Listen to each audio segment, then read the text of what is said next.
look at the fun. Could you stop playing with that radio of yours? I'm trying to get to sleep. Could you stop playing with that radio of yours? I'm trying to get to sleep. Could you stop? Could you stop? I'm trying to get to. I'm trying to get to. Would you?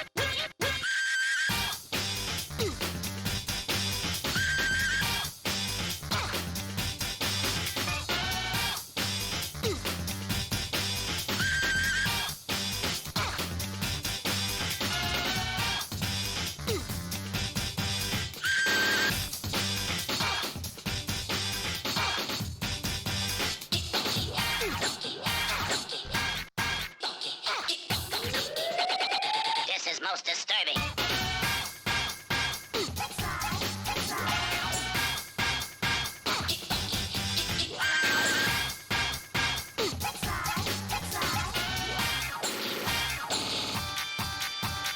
Let's look at the fun.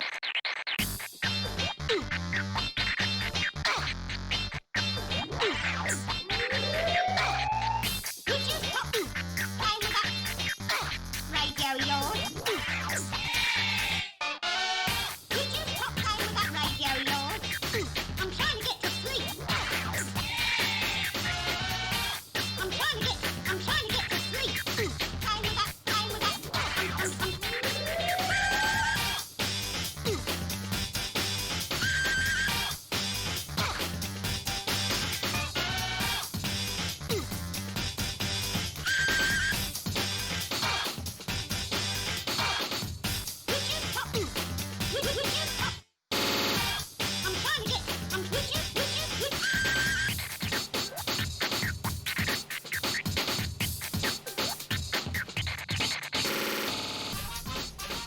Ladies and gentlemen, boys and girls, children of all ages, and everyone in between, I am going to run a 3-minute block of ads here to terminate any pre-roll ads for incoming viewers. Your patience is appreciated, and we will get started right after these messages. This is most disturbing.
Wait, what does this button do?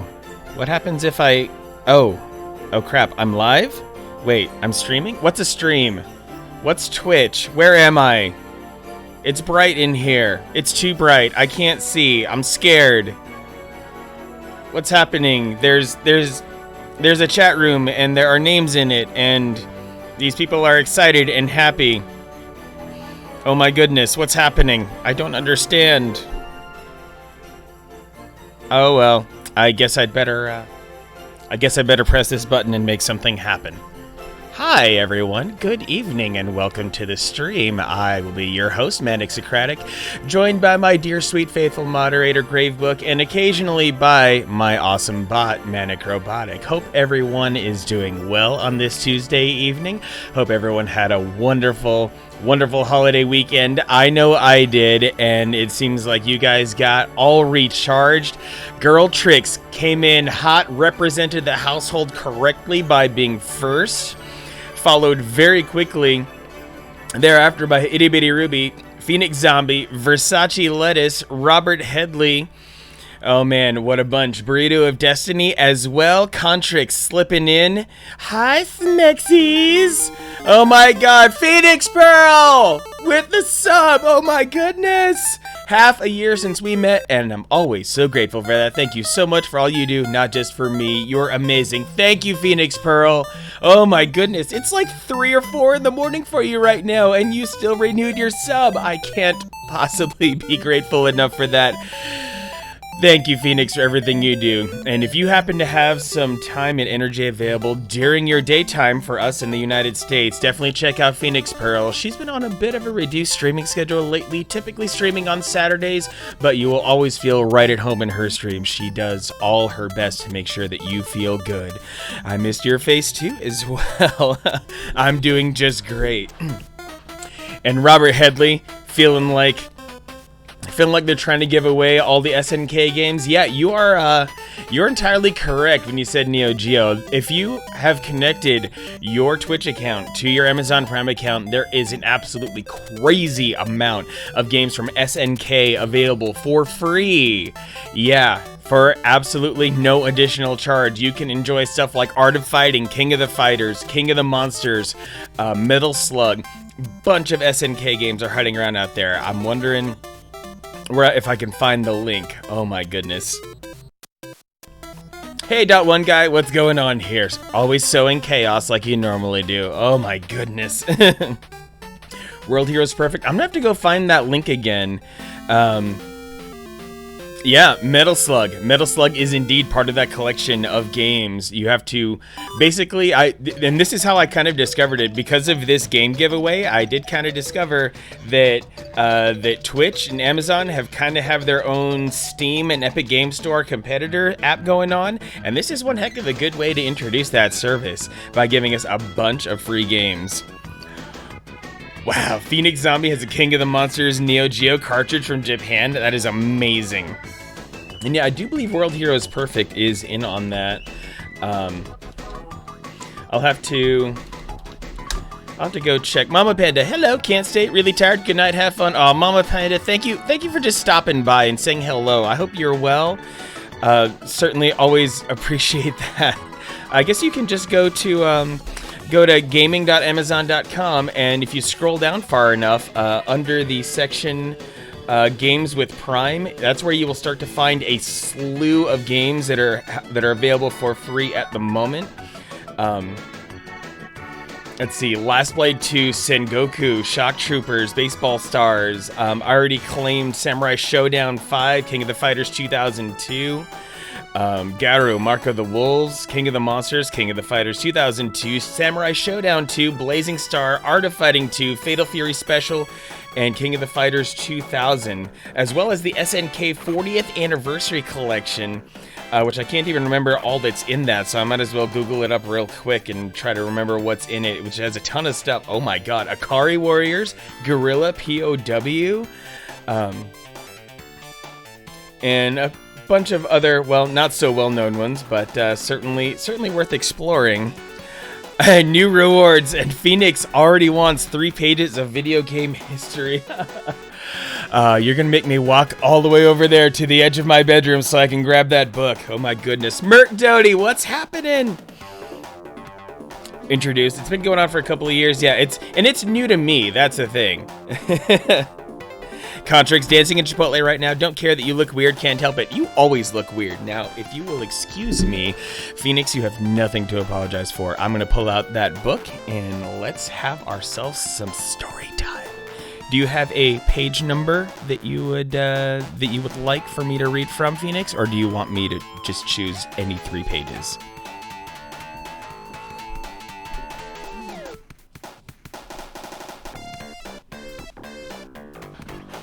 Starting with page 22, that's what Phoenix Pearl wants. So I will turn to page 22 of the book Console Wars. Mama Panda keeping the sub going. Thank you very much. Appreciate that, Mama Panda. You must always make friends with Canadians because your life will improve dramatically when you do so, by the way. Big love to Mama Panda as well. Thank you very much for that. Big friend of the channel, especially through Rob and Alex, who stream under the name RL Richie. Those two are a wonderful streaming couple. I love lurking their streams and just catching their vibes a bit. But yeah, Console Wars by Blake Harris, a very fascinating and dramatic retelling of the absolute insanity that went down back in the early 90s between Sega and Nintendo and even a couple of other soon-to-be rivals, but the 16-bit wars were absolutely crazy. So if we head over to page 22, which is in the middle of chapter 3. Chapter 3, the story of Tom Kalinske. And we're a couple pages in here on page 22. Here comes 3 pages of this. Let's go here, Phoenix. So Tom Kalinske, he remembered liking Chicago, mostly because he was only 5 years old, liked life, and thought that life was Chicago. But then his father got a new job at a water treatment facility in Tucson, Arizona, and the family moved again. Tom had been nervous, but he had his toy car, which he felt kept him safe from everything changing around him. His family stayed in Tucson for good, and that allowed Tom to dive headfirst into the thick desert heat and become many things. A Boy Scout, an athlete, a baseball card collector. When he was 12 years old, his mother convinced him that he had a beautiful singing voice and dragged him down to the so-called Temple of Music and Art. There, he auditioned for and was accepted into the prestigious Tucson Boys Chorus, whose past members included George Chakiris and John Denver. He soon discovered that he really was good at singing, which filled him with red-hot ambition. Within 9 months, Tom was promoted to the chorus's traveling group. Over the next 5 years, he toured the entire country, sang on The Ed Sullivan Show, performed at the White House, and traveled through Australia, Mexico, and Canada while cutting albums for Capitol Records. That period of his life had moved fast. It was still a whirl in his mind all these years later, but the velocity had served him well. He returned home full-time to Arizona for his junior year of high school and made heads turn with his blazing speed. He joined the track team and earned a scholarship to the University of Wisconsin, but lost it junior year when he got injured in a car accident. Even now, so many years later, he could still viscerally feel not just fragments of the pain, emotional as well as physical, but also how his now-or-nothing persona had emerged at the time. Without the scholarship he needed to make money in order to pay for classes and graduate. So at 22, with his back up against the wall, that red-hot ambition returned, steering him towards marketing. Tom Kalinske and his friend Jonathan Pellegrin had both recently taken an advertising class and decided that male students were a very hard demographic to reach. So Kalinske and Pellegrin decided to start a magazine called Wisconsin Man that was specifically designed to reach male students. The magazine would feature stories about sports, cars, women, and how to do things like ski, barbecue, or interview for jobs. Local and national advertisers recognized the value in targeting the readers of Wisconsin Man and paid handsomely for space in the magazine. This experience proved to Tom that he was capable of bigger things, so he enrolled in the business school at the University of Arizona to study marketing. This time, to pay for school, he wrote and sold ads for a local company that owned radio and television stations. In 1968, his writing, resume, and colorful life experiences earned him a job with J. Walter Thompson, the renowned New York advertising firm. His responsibility was to come up with new product lines for existing customers. Within a couple of months, Kalinske had made a name for himself with the work he did on the Miles Laboratory account.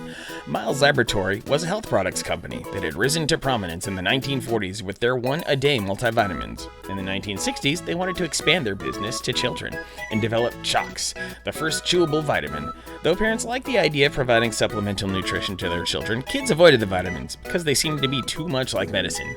To change the minds of this fickle demographic, Kalinske suggested that vitamins be shaped like characters that kids liked and arranged for the licensing rights to a recently syndicated cartoon from the animation company Hanna-Barbera. This deal resulted in the creation of a successful new product called Flintstones Chewable Vitamins. All these memories flooded back to Kalinske. He couldn't help but feel a certain retroactive naturalness to the trajectory his life had taken, and recognize the confidence that had been a constant presence throughout his life. That confidence had never been more on display than in 1970, when Senator Margaret Chase Smith arranged for a series of subcommittee hearings to investigate the advertising tactics used to sell high-sugar products that were heavily fortified with vitamins and minerals. The allegation was that advertisers were attempting to create a false perception that the health hazards of such products like cereal, juices, and candy-like chewable vitamins were offset by the added nutrients. During the hearings, Kalinske took the stand where he was reprimanded by Senator Smith for essentially selling candy wrapped in a flimsy excuse of good health. "So, Mr. Kalinske," she said, pointing a finger at him, "do you really think selling drugs to children is a good idea?" Kalinske knew that he was supposed to sit up there and transform himself into a fountain of apologies, but with the finger pointed in his face, he decided to opt for the truth. "I think it's a great idea. 50% of America's children are malnourished, and frankly, I don't care how they get their vitamins as long as they get them. We're helping kids stay healthy." The room went silent. After he was dismissed from the stand, he was approached by executives from Mattel who had been watching the proceeding and were impressed with his performance. They offered him a position as product manager of their preschool business. 2 years later, he was invited to speak with the founder and president of Mattel and experience his first career-defining moment. "People are saying that Barbie's done, finished, kaput," Ruth Handler proclaimed in her usual raspy, exasperated, yet somehow optimistic voice. "Barbie just had her first ever down year last year, and you know what that means. In this business, once you dip, you drop, and you don't stop." She finished her rant with a powerful but gentle nod of the head. "People are saying it's time to kill Barbie and devote our resources to other things. What do you say?" An idealistic but unpolished 27-year-old Tom Kalinske stood in front of her desk, wearing a pleasant smile, as he tried to make sense of what he'd just heard. He desperately wanted to impress his boss, the living legend responsible for making Barbie the most famous plastic doll ever. To avoid saying the wrong thing, Tom continued to hide behind the shield of his smile. "Nope," Ruth said, her eyes unflinching. "You don't get to where I am without becoming fluent in the language of smiles. And that one you've got slapped across your face right now says I have no idea how to answer her question, so I should try to remind her that I'm handsome and charming. Am I right?" Tom chuckled, and this time he gave her a very different kind of smile. "Okay then, that's much better. But just because I called you charming and handsome doesn't mean you're off the hot seat. Now answer the question, mister." "Well, Ruth," he said, almost surprised to hear himself sound so calm, "that's the craziest thing I've ever heard. Barbie? Done? No way." Kalinske shook his head profoundly, now controlling the room with his every word, gesture, and expression, a gift that would reveal itself to him more and more over the years. "Look, I think it's fair to say that both you and I are in good health and seem destined to live nice long lives, and let me tell you something, Barbie will be around after you and I are long gone." And those are the 3 pages, as promised, from Console Wars, where you get to learn a little bit about video game history. Those are some bits about Tom Kalinske, former head of Sega of America, who helped shape the Genesis. You just wanted to hear my voice so much, Phoenix? Aw, that's flattering. Thank you very much. This is right before she went to jail for falsifying sales to cook the books before the investors found out how much money Mattel was losing. Oh my. And that was your bedtime story as well, Mama Panda. I hope that went well for you as well. Gotta pack at least 3 or 4 weeks of not hearing me on one stream. Well, there you have it, Phoenix. You just got a whole lot of me all in one shot. Good night, Mama Panda. Thanks for sticking around for your bedtime story about video game history.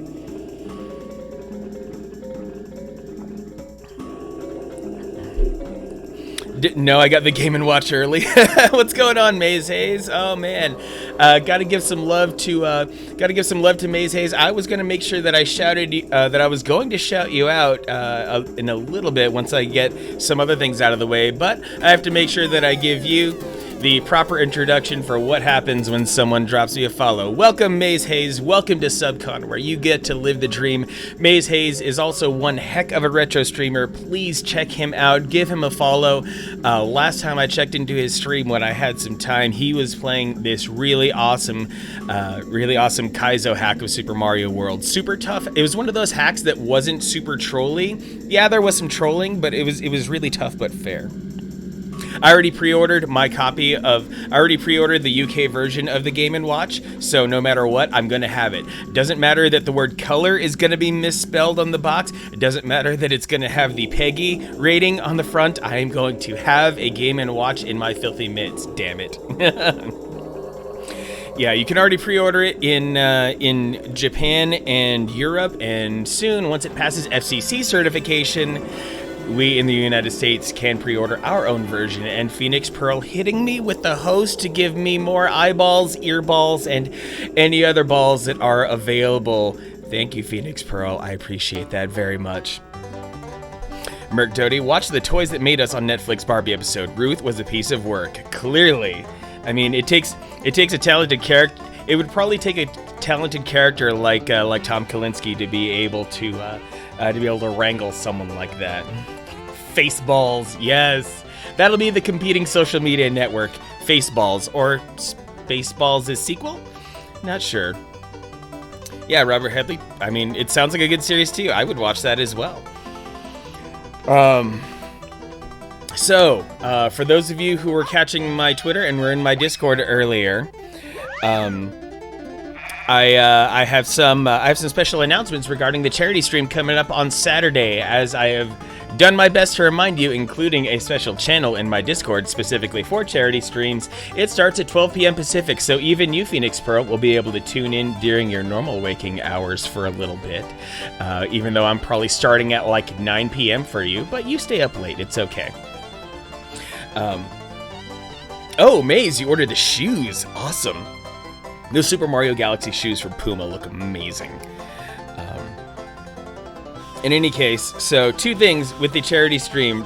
Things that are, well, bonuses in a way as time has gone on since I made the announcement. So, first and foremost, I've already made it clear that a RetroTink 2X Classic will go. This is the one and only, this is the very unit that will be going out to someone. The RetroTink 2X Classic, this is one of the final batch of 2X Classic models. The product line is going to be split into a mini version, which only does S-Video and composite, as well as a Pro version, which does, well, everything this one does and a little bit more. So if you donate 25 or more, you will win this. I will make sure to provide all necessary cables for it, and I've decided I'm going to sweeten the pot a little bit, and I will kind of explain my motivations for sweetening the pot a little bit more right after this. But some of you who are, especially those who are retro nerds, might be familiar with these guys right here, with one of these. Yes, the HD Retrovision component cable. Yep, big pot sweetening. So this is the HD Retrovision component cable. I'll take one of many different retro consoles, and these cables tap the RGB output of those retro consoles and convert it to nice and easy to use component video. One of the biggest kind of drawbacks is that our old retro consoles could output RGB video, but here in the USA, we usually could not leverage it because our TVs did not have SCART inputs or any real way of decoding the RGB video. So if you have an HD Retrovision cable, these guys usually go for 60 or 70. This one I bought specifically for my Genesis 1. Because I bought the add-on dongle that has the Genesis 1 to it. What I am going to do, I'm going to throw in this HD Retrovision cable along with the RetroTink. It will be the ultimate starter kit for getting your retro consoles out of storage it will be the best possible way to play your retro games. The full power, the full potential of the RetroTink gets unleashed when you pair it with an HD Retrovision cable, and that is what's going to go down. If you donate at least $20, you will be entered into the drawing to win the combination of the RetroTink and the HD Retrovision cable. And this particular version of the cable ends up being an incredibly good value. I've already got the Genesis 1 dongle attached to it, and for under $20, you can grab a PlayStation dongle, or you can choose a Saturn dongle, or you can, I think there's even a Neo Geo or a TurboGrafx dongle out there as well. Close-up of that ferrite core. There actually, surprisingly, isn't much of a ferrite core. There is a very strong yoke for the cable separation there, and those are some nice strong connectors. Plus, you're gonna have some good electricity and shielding there inside. Phoenix Zombie missing the PlayStation dongle, but you have the Neo Geo. Gotcha. But well, if you want a close-up of a ferrite core, then well, here, because I'm such a gigantic nerd, I have a ferrite core ready to snap onto a cable at any given moment, right here, sitting on my desk. I actually, at one point in the past, bought a giant box of ferrite cores just so I can add a little bit of extra shielding to any S-video or composite cables that I use, for all the sake of signal integrity. Now, the reason I am feeling compelled to up the ante by offering this price package here is because some very amazing things have happened in these past few weeks since I announced the charity stream. Not to give away everything, but I'm gonna have to raise the goal. And the reason I have to raise that goal is because a couple of incredibly awesome people have already got me halfway to the original $300 goal. So I'm going to put out some material tomorrow. The new goal is going to be a modest $500, and we're going to start at $150 right off the bat. And I still think the community at large, I think it can happen. So that's my news about the charity stream. I'm incredibly hyped. I'm playing. I've got the sibling device to this RetroTink. I've got the 2X SCART. I mean, I might as well pull that out because, well, nerdiness.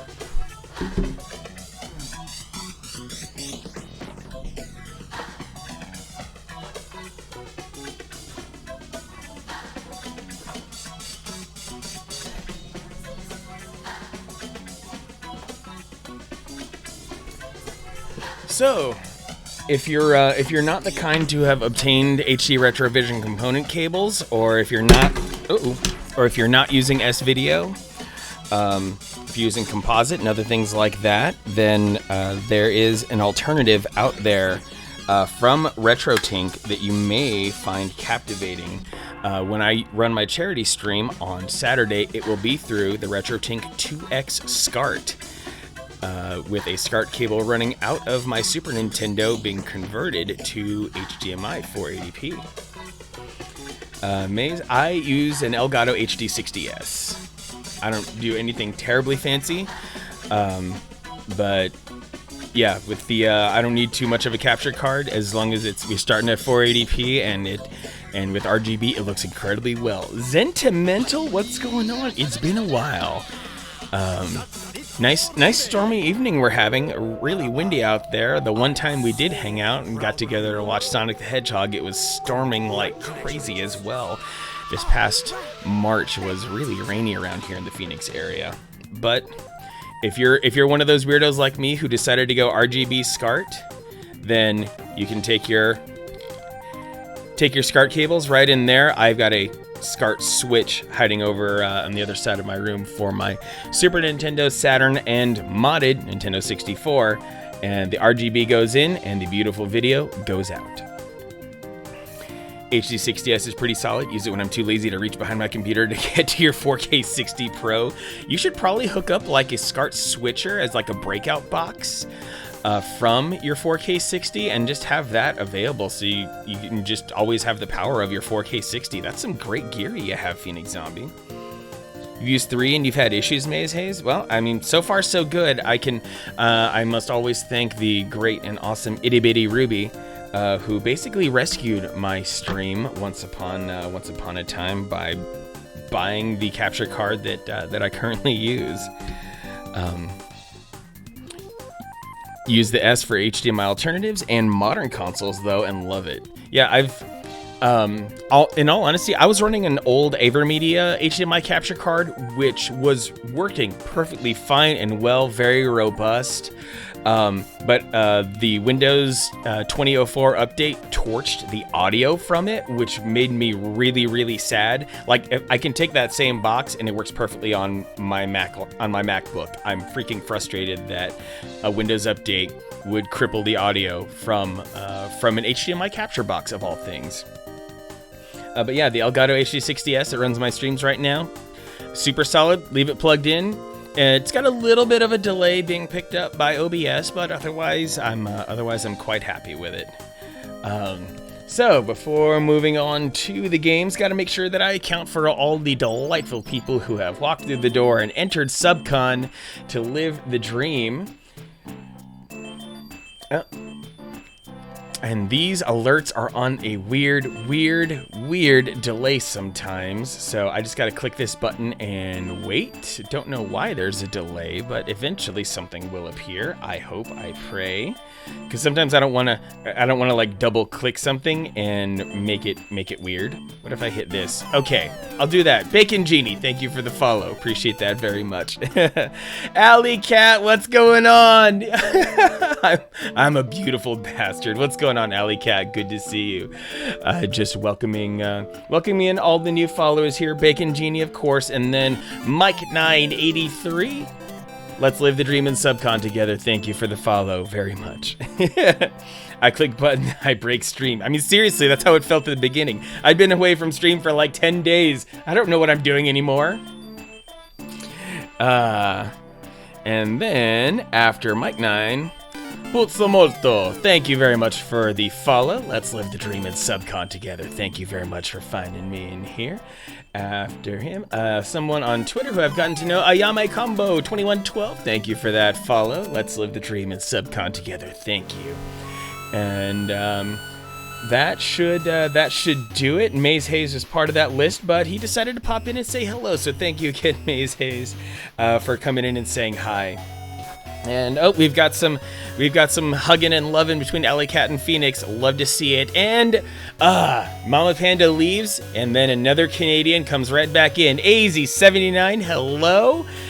How you doing, lady? Thanks for popping in. I hope you are doing well. I hope you are crushing it in Sea of Thieves and Call of Duty or whatever it is you've got going on lately. Let me make sure that I get my shouts in as well, because it's just the right thing to do. Oh, Phoenix Pro doing all that Red Dead Redemption, running herself into signs. Daisy, you had the best massage? Yes. That's awesome. And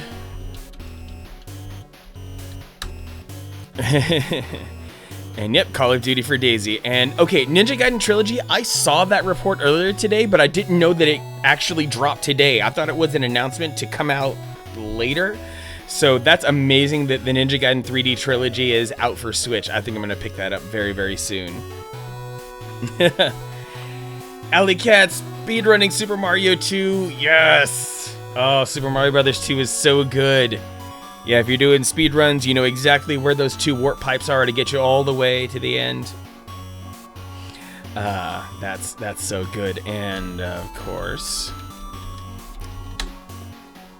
Okay, you just meant it was announced. Okay, because you made the implication about with the just materialized, that could have meant a lot of things, so I just wanted to clarify about that. Ward is easy to cheese too. Oh, totally. He's got a very specific pattern about himself, and it's fun to just toy with him basically. And who are the other streamers who I may have missed out on for the shouts? That was all on me. That's all my problem. And I think I think we're good. Okay, I just scrolled up very, very far, and I think we're good. I think I've got my streamers accounted for. Daisy going for a spoopy game next time. Well, 'tis the season for the spoopiest of games.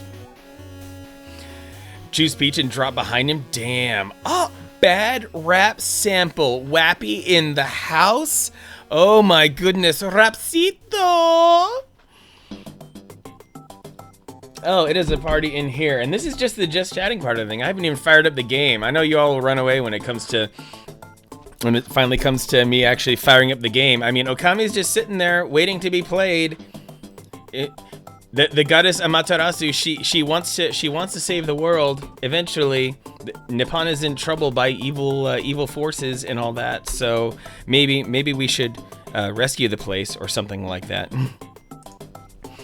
So anyway, that 35th anniversary direct, yes, the being able to catch, well, I'm currently encased in one of those things in the 35th anniversary direct. The part that actually caught my imagination going the most was that Mario Kart live game. I didn't even think the Nintendo Switch had the ability to do anything like that. That looked super cool, being able to turn anywhere you are into a Mario Kart track. That's super crazy. Eventually is the key word. Not even here for the video game at this point, just want to harass me. I mean, hey, that's what I'm here for, right? I'm here to be harassed. And speaking of being harassed, Contrix has been unusually quiet. He must be driving home, but once he gets full of food, he is gonna be on fire. Tell you what, McQueeb, super limited edition, ultra exclusive digital download version. Oh my goodness, McQueeb, the newly minted partner McQueeb. I have to give you all the love in the world, McQueeb. You have worked hard. You have made yourself a gorgeous stream. Even got featured in a Harris Heller YouTube video. You are on the way upwards. You have fantastic momentum behind you, my friend. I wish you all the best. And yes, Sentimental is often found in McQueeb streams. Phoenix Pearl, just come here to shower with love. Didn't know chat was ruthless. Oh yeah, I mean your chat is ruthless too, Phoenix Pearl. Yeah, it goes. I think we're ruthless because we trust and love each other. That we are that comfortable with each other that we can just do that. All right, thanks for stopping by, Maze Hayes. Appreciate it. You sleep well. Take care. I will see you around here on the Twitchers. Yeah, I should see you when Contrax gets here. Nothing but trouble. And also, there's trouble when BGR shows up. The Wide-Eyed Wonder is here. What's going on, BGR? You are so busy these days, and you still find time to reach in here with me. What is happening? Yeah, Phoenix Pearl. Anytime you've got Hanky and Myth in your chat, that's just it's a good time, but it's a bad time. But it's a good time, and then it's a bad time, and then it's somewhere in between. Happy to see you, BGR. Good to have you here. All shout outs to McQueeb. I can't speak highly enough about him. This stream deck that I'm using, dude freaking drop shipped that to me. He lives in California. I live in Arizona. McQueeb drop shipped this stream deck to me. There I was in the middle of my birthday stream, and McQueeb freaking drops this thing on me while I'm just casually playing Super Mario World. Like, my stream is what it is because of him. Sup, Manic in chat? You know, man, it's mostly family at this point. Mom decided to create a new tradition of being with family during COVID. Busy but not with work. Oh, gotcha.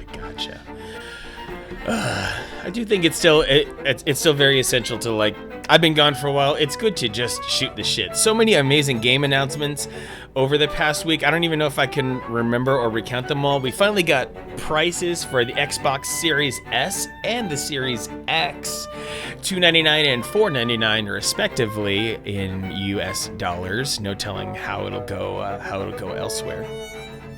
And yeah, Breath of the Wild is now officially a trilogy with the announcement of Hyrule Warriors Age of Calamity being announced today. My goodness. Splitting the platform, always a bad idea. I mean, there's PS4 Pros and PlayStations, there's Xbox One X and the Xbox One S.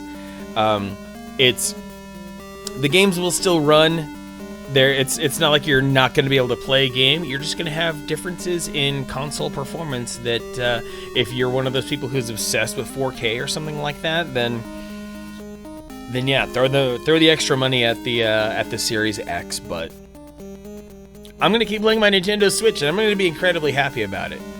I'm just going to buy games. I'm not going to buy a whole new console.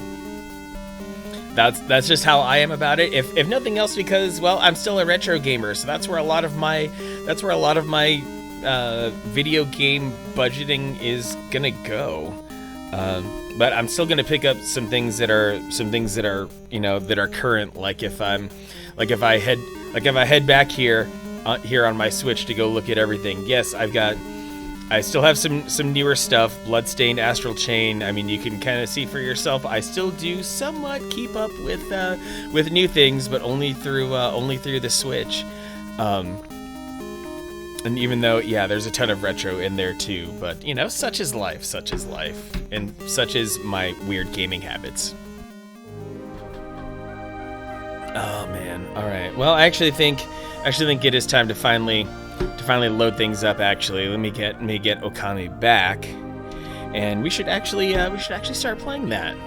I think 46 minutes into the stream is a good time to start actually playing the game that was promised. Just saying. Oh, Phoenix, you're on vacation. Awesome. It's all Hank. Oh man. Yeah, so let's get some gameplay in before Contrix comes in here and makes it weirder, perhaps. Okay, so let's unleash the game audio here, and let's load this up.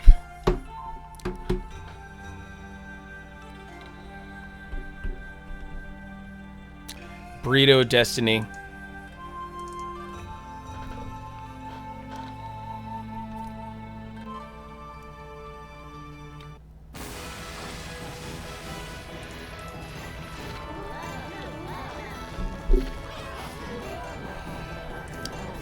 So Burrito of Destiny happens to have spent enough time in my channel to have 5,000 megaplates and thus redeem 3 minutes of Tiny Voice. So everything I'm doing here to start the game is gonna be in the same voice. If you don't like it, you get to blame Burrito of Destiny. Oh my god, it's Fart Ripple! Fart Ripple, my homeboy! What's going on, Fart Ripple? Good to see you. Gotta make sure I give you the shout as well. Okay. So, now that we're here in Okami, when we left off, we reached a crucial point in the game. Where did I get the helium tank? Well, Tiny Voice went to puberty for a moment. Sometimes, Tiny Voice certainly has its ups and downs. I have to provide it a little bit of range, Yes, Contrix, I said weird. Clearly, you must have been listening to me in the car like I was a radio station or something. I can't provide you that much dancing, but I can provide you with a decent amount of family entertainment that might be a little bit too lewd for the little ones, but, well, you're the parents. The rules are yours. So, 2 Sundays ago, when we left off with Okami, we came to a crucial turning point going on here. We fought Orochi. We thought we had defeated the final boss, but no, we were wrong. We have a lot more to go, and I have no idea what could possibly be next. It all made sense previously before killing Otachi, and now it's gonna go a whole other way. Didn't laugh in Tiny Voice? You want me to laugh in Tiny Voice? Do you understand laughter, Contrix? Laughter is supposed to be natural and visceral. If I laugh, it's gonna be my real laugh. I can't help that. If you want more Tiny Voice, if you want someone super cool with all the tiniest of tiny voices, like a real Tiny Voice, I highly recommend giving a follow to Icy Rain. I see streams Thursday, Friday, Saturday, and Sunday nights. Usually, like, for a long time. She's out there doing her thing for, like, 12 hours. It's wild. Sentimental. All I can hear is an unholy amalgamation of Elmo and Stitch. That's perfect, Sentimental. You are hearing the right things. Destroy Tiny Voice! Well, you see, in about 12 seconds, Tiny Voice is gonna be over. And that's gonna be destroyed. Alicat, yes, going back onto Hyrule Warriors, that is so cool that Nintendo is letting Tecmo Koei. It's really cool that Hyrule Warriors gets to be a prequel, that Nintendo is letting a third-party company's game officially become canon. And that's huge.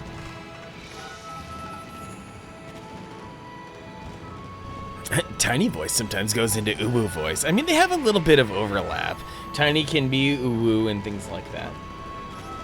Anyway, make sure I put some of these things in safe places. Gotta clear my desk a little bit. Elmo laughter will do, sir. Well, you see, Tiny Voice isn't active right now, so,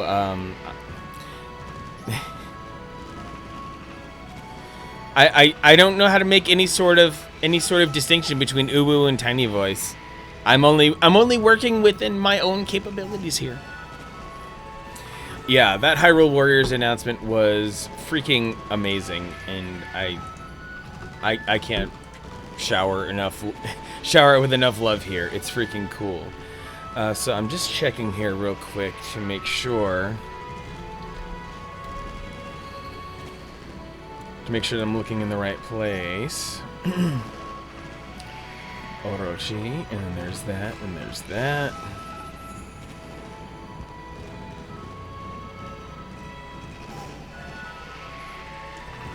Okay, back in Kamiki Village for, well, it's basically the second half of the game.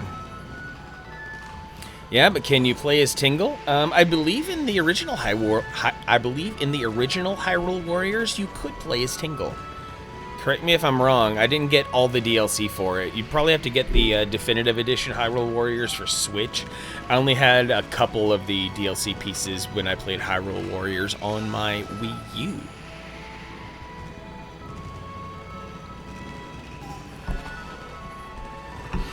Oh my, you guys are giving me a good trial by fire to make my way back here. Okay, we have a game to play, perhaps, and I need to pretend to remember what all these buttons do. I don't even know what a controller is. I barely even played video games to begin with while I was enjoying a holiday weekend, but it looks like the villagers are just happy. Ah, are you well, Wolf? Thanks to you, business is good. I'm enjoying a celebratory drink. Looking at the crescent moon reminds me of Kaguya. Do you know anything about her, Wolfie? How would I? I didn't think so. I'd be pretty amazed if you did. Oh, and he's just not gonna tell me. Okay, fine.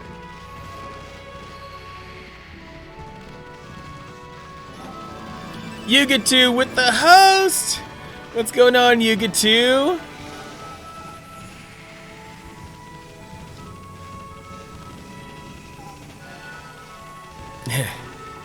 Action adventure hack and slash. Yeah, there's something magical about the Dynasty Warriors genre of games where you just feel so incredibly powerful as a one-man army, just hacking and slashing your way through thousands of enemies and then powering up. You basically become like an anime hero.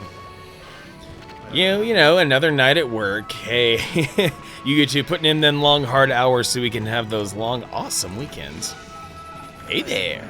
Caught the festival scent and thought you'd come play, huh? Well, what do you think? You like my latest works of art? Nothing like seeing them up close. Don't get too close, though.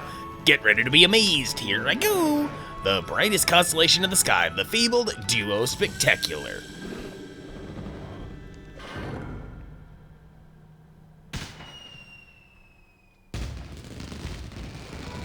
Aw, it's a wolf, and it's the characters we've met so far.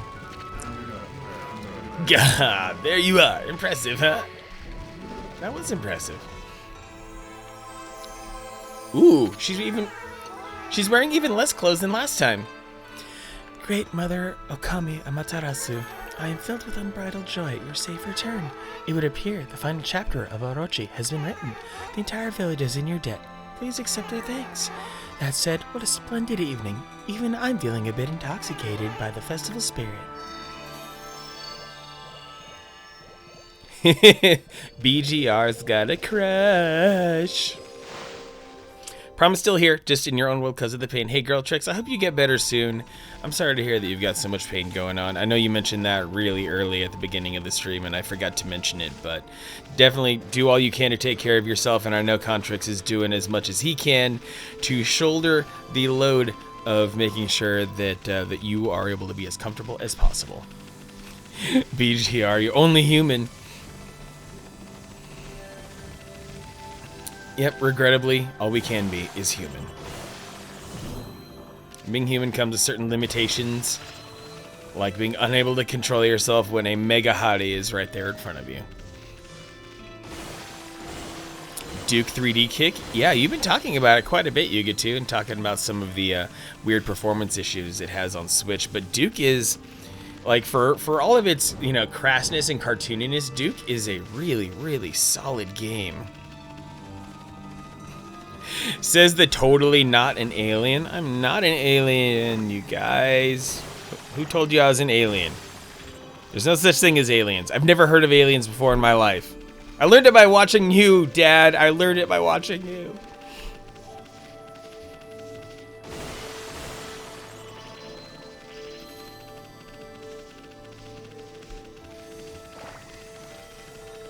Okay, just gathered a few more yen and let's get out of here. Duke 0 hour, and for your N64, oh man. When you set up your N64, do your best to run that thing off of S-Video. It will do wonders. Apparently both PS4 and Vita have like a quick stutter for loading. Ah, that makes sense.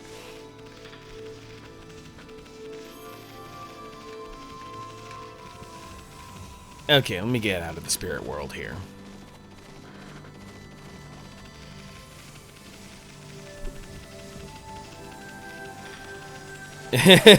S-Video, HDMI stuff. S-Video's been around for probably like, I think S-Video finally burst onto the scene in like the late 80s.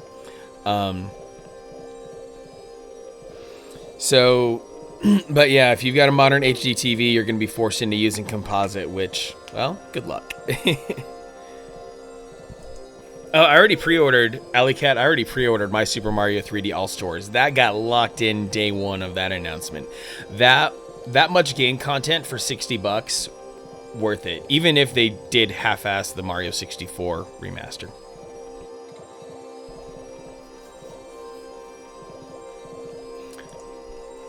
Now see, BGR, you're an audio engineering freak, so I would have thought that your knowledge of just like wire connectors would have kind of bled over into video. Waiting for next paycheck to pre-order. There are currently some bonuses being offered if you pre-order from GameStop or Target. GameStop is putting out these neat Joy-Con skins, and if you pre-order from Target, they are putting out these really neat Mario magnets.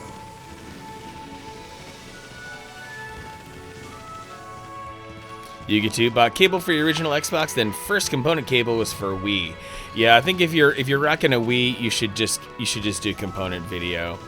Like, I know the Wii only outputs 480p, but it's one of those things that's just on principle. You should definitely try to get your best video quality out of a Wii, and component connectors are everywhere. There are still a lot of HD TVs that support it. And if your HD TV is a little bit older, most likely does have it, because older HD TVs did carry a ton of analog connectors just for the sake of compatibility with older devices. So why is Nintendo only selling these games until March 31st? That's a good question. I hope Nintendo gives us some clarity for what they're going to do after March 31st. So yeah, super weird. Told your boyfriend, once you have to pre-order, because once it launches, we'll never get a physical copy. Yeah, I almost guarantee that it's going to sell out anytime a store gets a restock. It's going to be hard getting a copy of that game. Even though the game is going to be produced more or less for 6 months straight, you don't want to risk it. Zen, lost your old red Target exclusive Game Boy Advance a long time ago? Oh no! That sucks, Zen. I bet that kind of Game Boy Advance would have fetched a few pennies for sure. And yeah, BGR, a lot of people with retro consoles these days end up having to rock composite. But what I can tell you is that if you show up for my charity stream on Saturday, you might be able to get the best possible device for converting composite video to HDMI here in the Retro Tink. Just saying. One theory is that Nintendo's pulling the Disney Vault tactic. Yeah, that is definitely a solid theory. You're not wrong there. There have definitely been aspects of Nintendo over the past, I'd say, decade, where it feels like they are some of the worst parts of Apple and Disney fused together. I'm so happy my husband's dance went so well again this year. Now the spirit of Konohana, our sacred tree, along with the spirit of Orochi, can rest in peace. Okay, just a bunch of happy villagers. Nothing much going on here. Let me make my way out of here.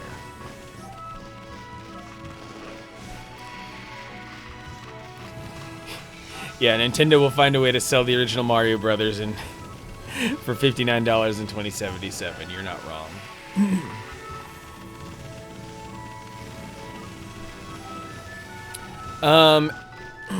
As for the classic consoles, let me check actually. Because Nintendo did put out a bunch of refurbs of their classic consoles. I wonder if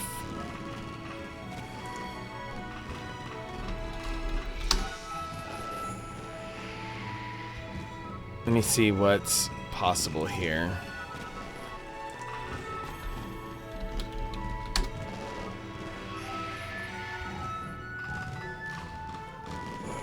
Somewhere hiding in Nintendo Store, there's gotta be... Oh, I could just click Game Store. Sales and deals.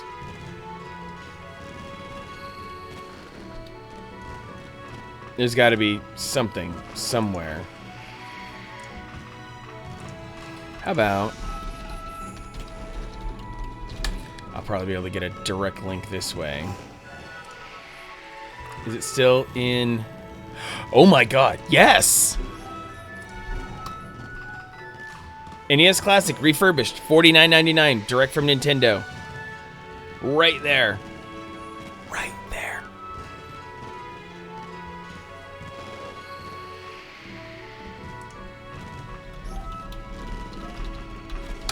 And will Google hit me with this?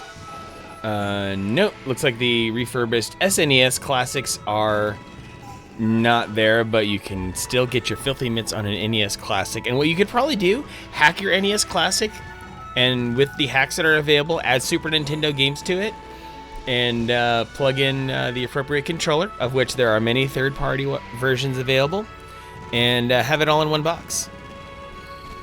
And yeah, you might say utter refurbs, but these are Nintendo refurbs. Nintendo's own refurbishing, not some third-party GameStop pray that someone had their shit together that day refurbs. A real ass refurb. It's a refurb from the one place that you could actually somewhat trust to have a refurb from. So if you are still in need of an NES Classic, just know Nintendo is cranking them out. Do it, Alley Cat, do it. And actually, with some of these places, when you pre-order a game, they don't charge you until the game ships. So you might be able to get away with pre-ordering right now without having the money. Who is that guy on YouTube shames people for their wiring on classic consoles on YouTube? Are you talking about possibly Voltar, who fixes other people's botched soldering jobs? Thrice the price should be Nintendo NA's slogan.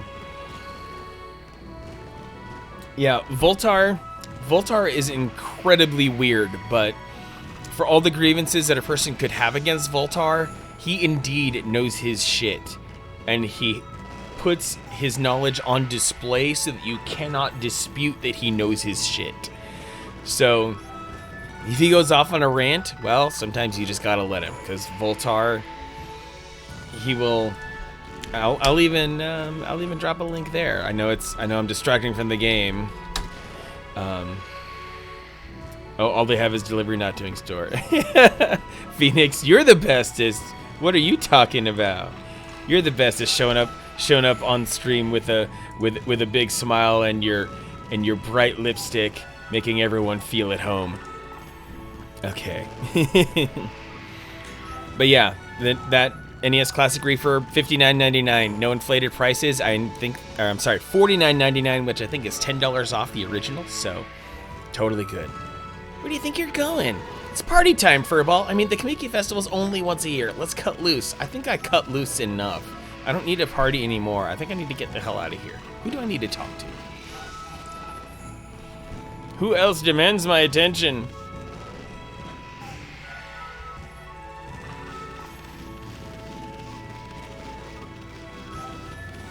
Oh wait, did I not go far enough into the river of the heavens? I think that's what happened. So let me head back. Let me go backtrack again like I always do. I am the king of backtracking and shooting myself in the foot. Phoenix, Phoenix, Phoenix, Phoenix, Phoenix, Phoenix, Phoenix, Phoenix, Phoenix. And her trademark sound alert whenever anyone does a subscription or bits.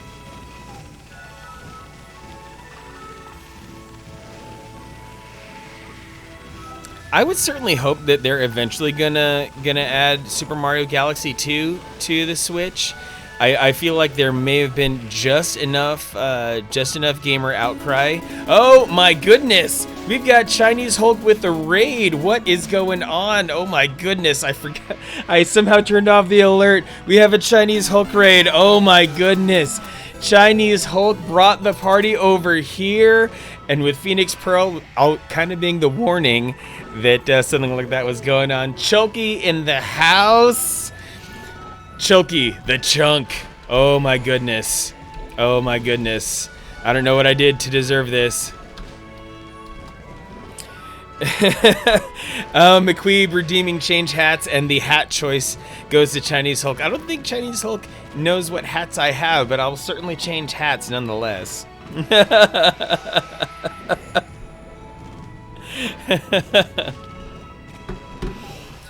And yeah, Yugi, that kind of remaster. Well, if we want a different hat, I know everyone loves the Boo hat. So if you do want your own Boo hat, well, there's a link right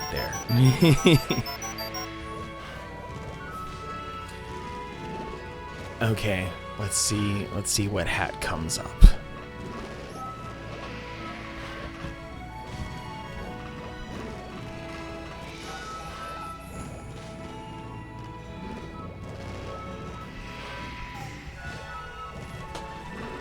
I've also been a big fan of this Meowth hat for a while, too. Meowth? That's right. It's even got Pokeballs down below. Always surprised by my lack of hair. Once upon a time, there was a lot going on up here, but nope. And I also think a hat just is a good aesthetic kind of accessory. Oh my goodness, Grunt Guru's here too? Wow, I am truly undeserving. Chinese Hulk and Grunt were doing amazing things on their streams earlier today, and I'm happy to have you both here. Grunt Guru, have you even gone to sleep yet? Like, what's your deal? so many people who I'd expect to be asleep right now are hanging out here. Thank you, Alley Cat, I appreciate that. So, back to the game. I'm doing very well, Chinese Hulk. I am happy to be back here behind the microphone. I am just in a very, very good place. The statue of Nagi was erected to protect the village, you see. It's located even deeper than Shiranai's statue. They must really revere him. But still, wasn't there an even bigger statue of him around here?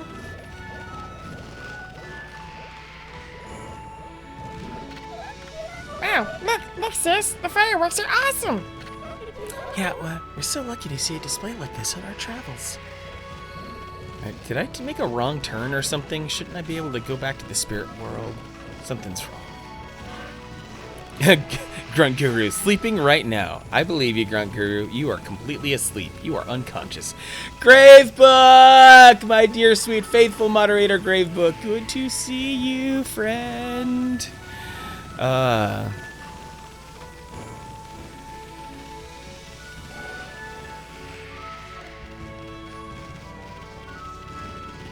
was lost without you, Gravebook. Didn't know what to do. So I've just been spinning in circles, waiting for Gravebook to appear. But now I have direction. Finally home. You've had a hell of a day. There's a lot of badass ball dudes. Patrick Stewart, Bruce Willis, Vin Diesel, Piccolo, Tenshin Han, Nappa. Totally. You got that right.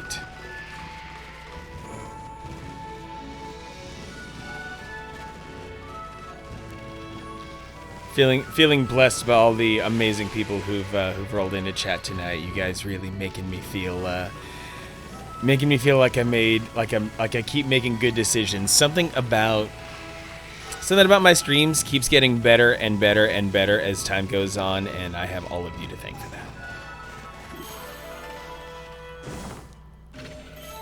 You obtained a traveler's charm. Yes. In Super Mario Galaxy 2, I think I was reading some article that talked about all the reasons Super Mario Galaxy 2 did not get included on this.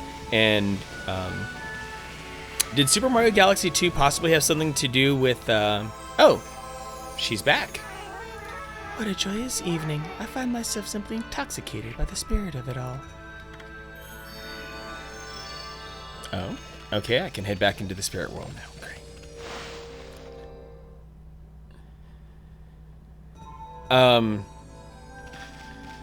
Does it have, let's see, Super Mario Galaxy 2 probably would have been released in, I want to say 2009, 2010, well before Satoru Iwata died. I know that much. Iwata died in like 2015, I think.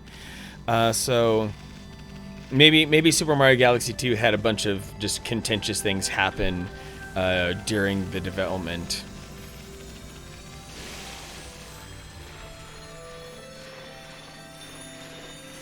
But thank you, Chinese Hulk and Raiders. Thank you, Chinese Hulk, for trusting your community with me. I will do my best to hold the fort down here. It's just having fun here on the 7th day of Okami, and I'm trying my best to not be distracted by the absolute just amazing people who are hanging out here already in the stream, and then Chinese Hulk just put it way over the top. Even if you're all going to bed, that's okay. Coming in and saying hi, giving me the follow. Karashta, thank you for that follow very much.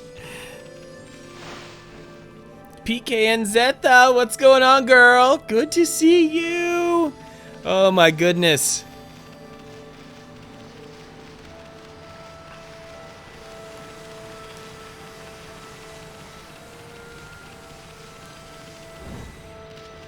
You tried this game so much, but couldn't get through with it. This game, Phoenix, took me a while to really get into. It's really slow, like Twilight Princess, but after enough time, I'm really starting to love all aspects of this game. You have it for PS4? Gotcha. Mainly a disagreement between Miyamoto and the other guy, whose name escapes me, but the first part of his name is Yoshi. Or isn't it usually Miyamoto is usually doing things? Well, I can't remember quite right now. You two can fix things for a price.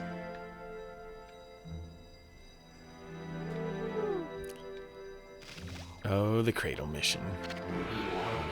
Oh, it's you again. I see you sift me out once again, you little mutt. Well, I suppose, I should thank you. I may be the greatest swordsman ever, and a descendant of Nagi, but this great deed would not have been possible without a follower. When did you become his follower? I commend your valor. Let us become brothers in arms. Brothers in arms? Don't be bashful. Let us pray before Nagi's statue. We're now inseparable brothers in arms.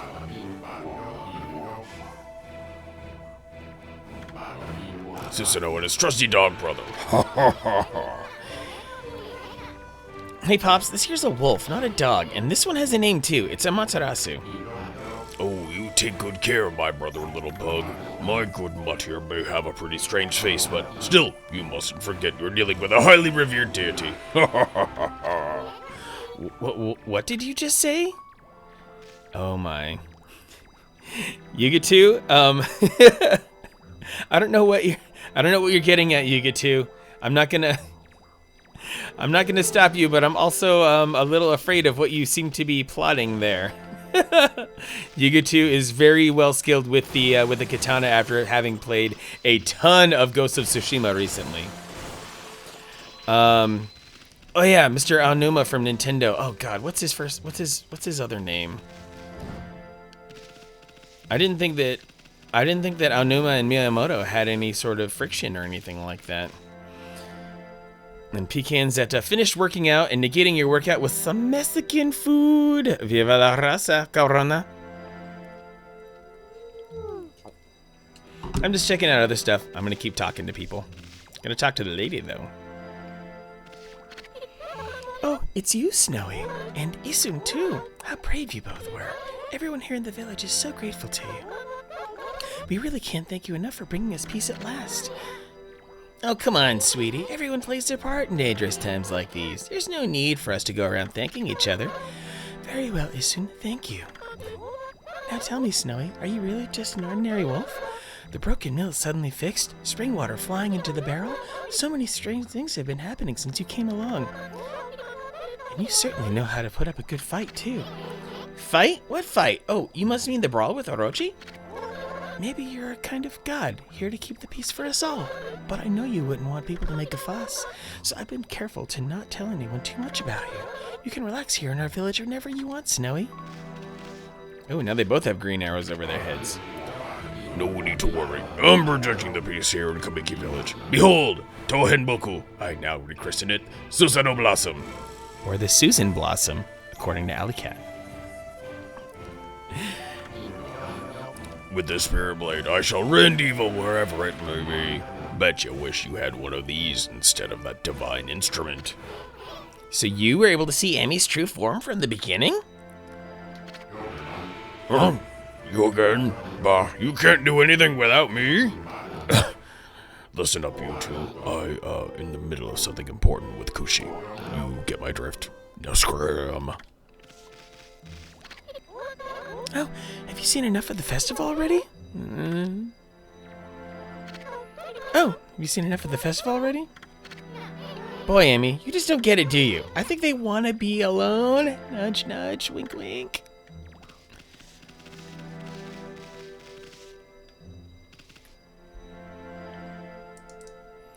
Gonna close some extra tabs here.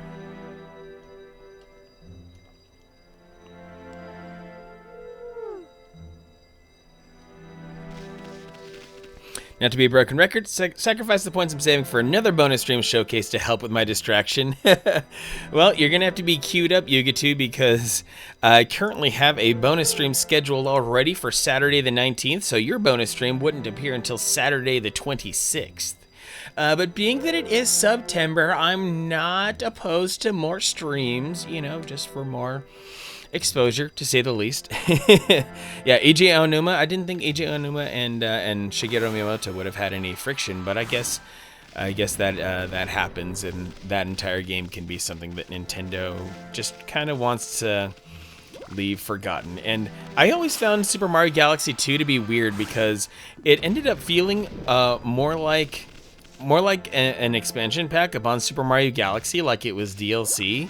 It was really light on story and stuff. Like, there was just something about its vibe that didn't feel as good as Super Mario Galaxy. Because Super Mario Galaxy had a ton of heart. It had a lot of sweetness. Rosalina contributed so much gravity to the entire story of Super Mario Galaxy, and all of that was completely missing in Galaxy 2. Miyamoto essentially said they're like an old couple. I could understand that. That makes a lot more sense. I mean, Aonuma does spend a lot more time with Zelda these days, it seems.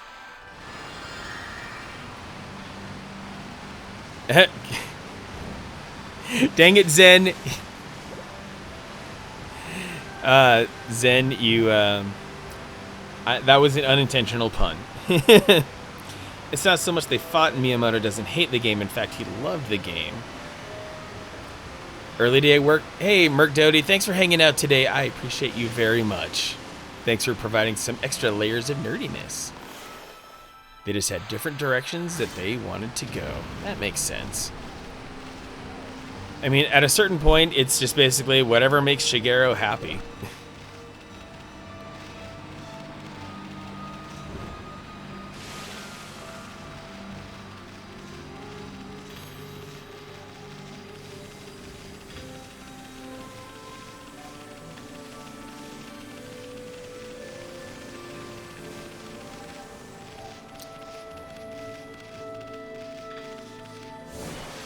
Okay, I think I've done enough here.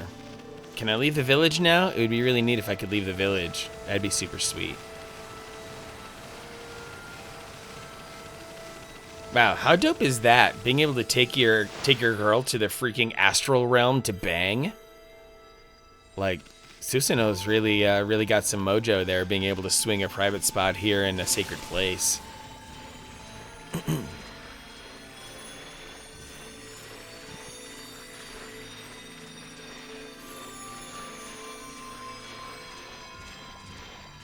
Would love to see Miyamoto take the reins again on Zelda. I hope he does. Like, just one more time before he retires. Let him make whatever comes after Breath of the Wild 2, and let that be his victory lap, so to speak.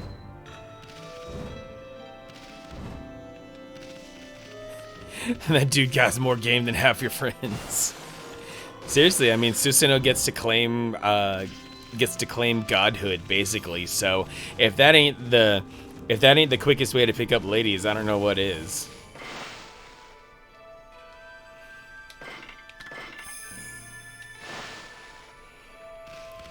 Yeah, Gravebook's bosses are not being kind. You want a pinnacle back to the root, Zelda?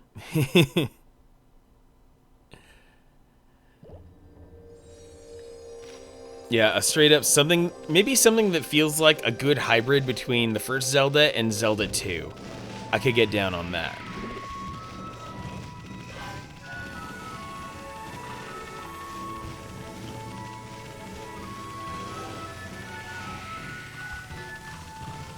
You could say she was pretty divine. Gravebook, you were all alone for that amount of time? Jeez.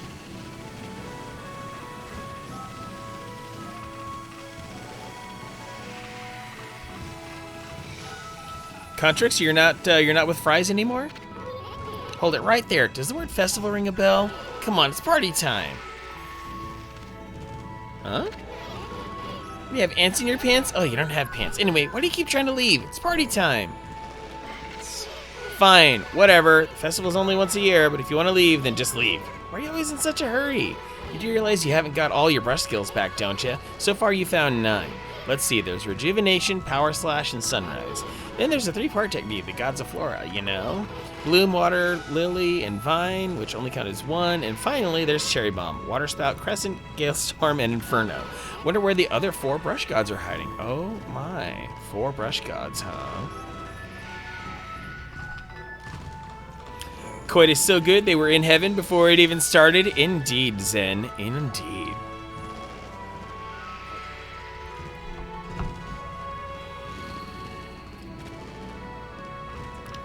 Oh no, Gravebook. One of those late night work calls. Your husband goes through so much. Remaining 4, hardest to find. We searched all over the countryside already. Now that we've taken care of that Orochi and all, maybe it's time we headed out to the capital city. If there are more people, there could be more gods there. Yeah, see, now you let me out of the village.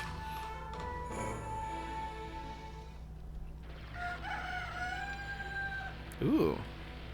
To Tokyo! Oh, hey, naked lady again. Amaterasu, you have only just performed your duties, yet you plan to leave? My heart aches at the thought of our separation. Sakia, you didn't have to come all this way just to say goodbye. Boy, you're pretty uptight for a tree spirit. But at the instant of Orochi's passing, I quite clearly saw a swirling black mist. In the confusion, I distinctly sensed an evil other than Orochi. I'm not sure what it could be. Is there something else at work? Shinsu has been restored, of that there is no doubt, but nature's tormented cries ring out in other parts of Nippon. Especially chilling are those emanating from the capital and the Ryoshima coast beyond the bridge in Taka Pass. Well, we were planning on visiting that place anyway. The black essence born of Orochi's husk. It was moving towards the capital as well. I cannot say for sure exactly what that means. What I do know is that whatever has plunged this world into chaos is not yet finished toying with us. This ordeal is far from over. Is that it? No sage advice for us heroes? My apologies, little one. The challenges you face in your journey will be many, but I know that, though you will grow weary, you will prevail. The road you travel will be fraught with peril, but I pray that the fresh scent of flora will protect you. Amaterasu, Isun, I wish you a safe and fruitful journey.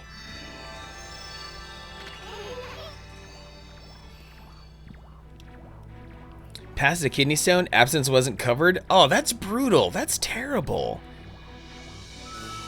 Her torso is so fucking long. Oh, a 3D version of Link to the Past with maybe Twilight Princess controls. That would be super dope. Like bring the series full circle or something. Something as big and filled out. Yeah, something that just has a more dense world with a lot of content instead of Breath of the Wild, which definitely felt empty to many. I'm glad you got something better, Contrix. That's good. More money for less responsibility. That's as much as you could ask for. Yeah.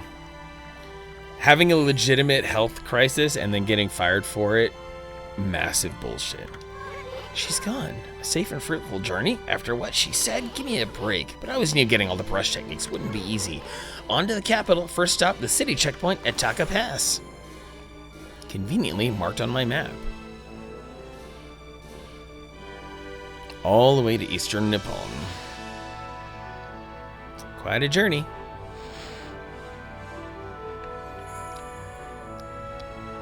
Breath of the Wild 2 will probably at least give us dungeons. They owe us that. They owe us some proper dungeons. But it would be cool if Breath of the Wild was just like the best fusion of elements of 2D and 3D Zelda.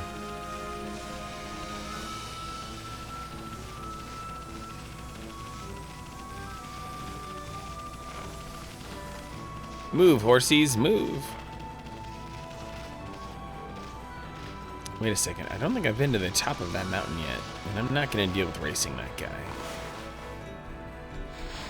Am I headed in the correct direction already? Yeah. Oh wait, I should be looking for a mermaid spring is what I should be doing. New jobs news. Someone's gonna get fired for damaging a work truck, not reporting it. We fired our safety lady for not meeting up to expectations. And worse news, we might have to convert to DuPont schedule. What is DuPont schedule? And there were definitely parts of 2D Zelda where it just felt like those worlds had a lot more content. There's the way that they were structured, but not so super tightly. Because especially 3D Zeldas, the first few 3D Zeldas, if we're talking Ocarina of Time all the way to Skyward Sword, created this path of more and more linearity of being handheld throughout the journey. And it felt like Link to the Past was the right amount of hand-holding, not too much, not too little, just a gentle nudge for where you needed to go. And yeah, content-wise. Yeah, Robert Headley, I'm glad you survived your ordeal. Because it looked like things were kind of rough for you, Robert Headley, but you pulled through, and that was great. Skyrim of Zelda games? I mean, at this point, might as well. Okay.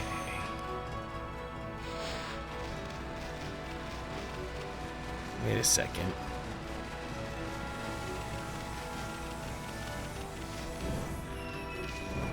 No, let me... Why? Oh. Wait a second. What?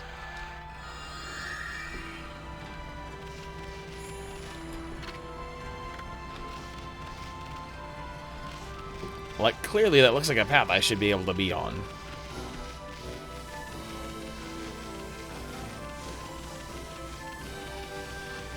Huh. Current schedule is 4-4 off. 4 on, 4 off bi-weekly pay, so checks go from 6 days to 8 days in order of 6, 7, 8, 7, 6. Oh, and And a DuPont? How does that shake things up?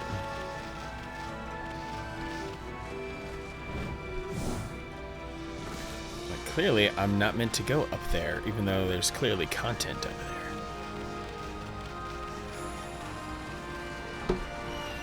Yeah, Contrix, if you do pick up Breath of the Wild, be prepared to spend a lot of time with it. It's still a lot of game. There are parts of it that might feel empty to some, but I think it's got a lot going on. And sometimes it's just nice to fire up Breath of the Wild and just fool around and just explore, just walk around peacefully and do nothing.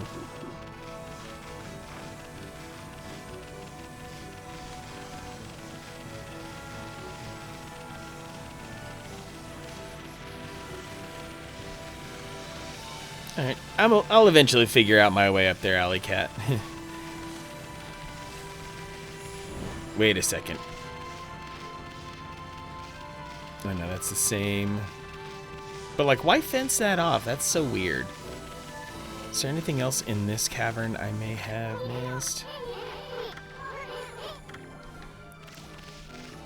What kind of offering can I leave?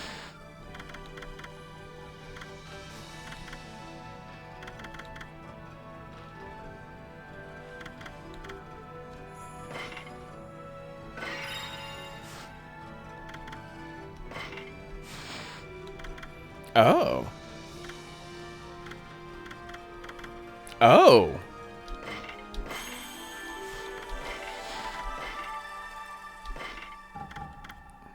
Gain life beads as the sub.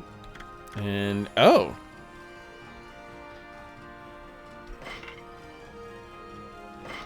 Sure, I'll make this my main. Why not? Finally, get to carry a sword. No hints, Alley Cat. I'm just kind of exploring around, messing around a little bit right now, more than anything else. Because I'm gonna go to the. After I mess around here on the map a little bit, I'll probably. After I mess around here a little bit, I'll probably just go to that map marker that's been shown to me. I'll figure it out later. If nothing else, because it doesn't seem vital right now. Otherwise, the game would have kind of nudged me over there.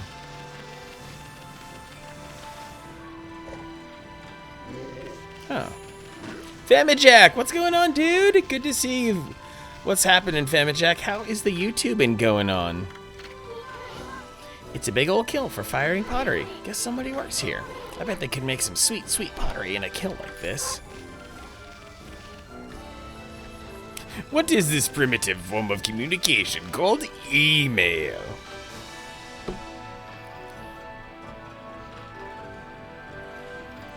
In Greybook's job news, passive-aggressively sent an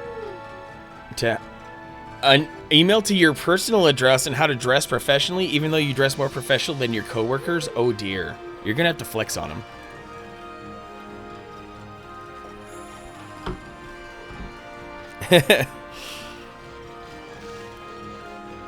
And you get to, as much shit as you give Breath of the Wild for breaking conventions, you still hop on it every couple months. All right, let's actually test this sword out.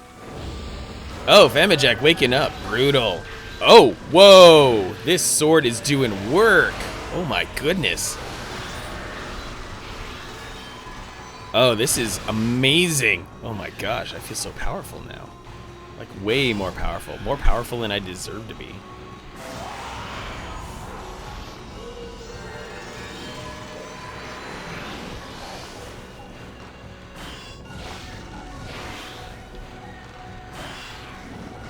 Come on, drummer boy. Email the junk drawer of the internet. You're not wrong.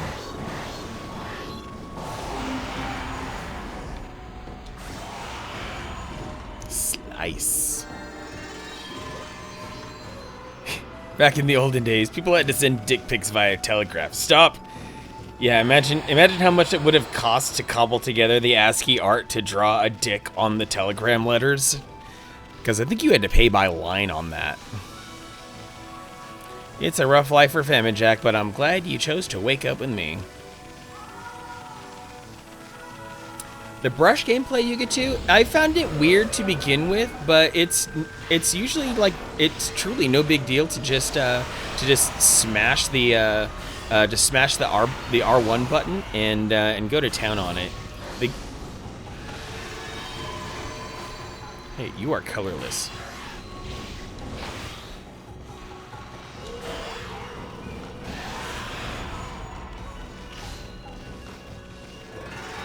Almost gave you a heart attack when I didn't go for the blue fang.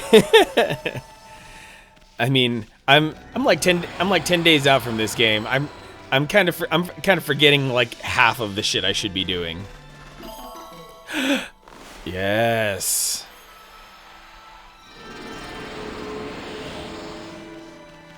Okay.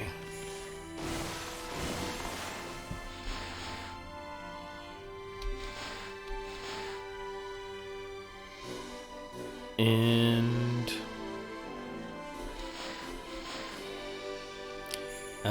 no mermaid spring. Dang it. Zoom out. Zoom in. Oh, there's a mermaid spring up on the hill, it looks like.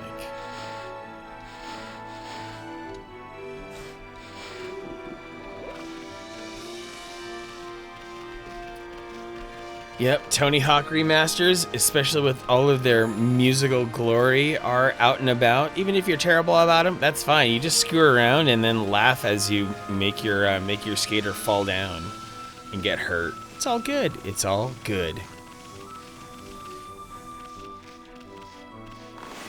Am I within range to use a mermaid token? Yes, I am.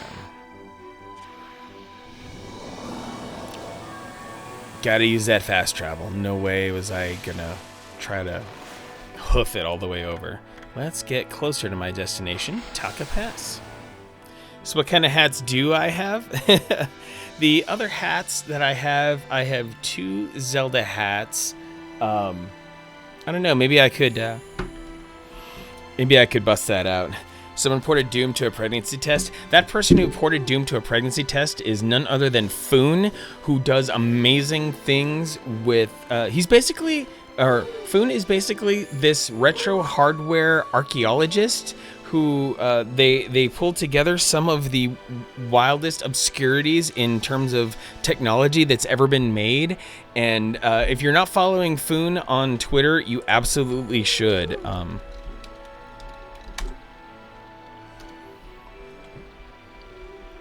Even Doom, the Doom, Bethesda's official Doom account retweeted him. They made it playable.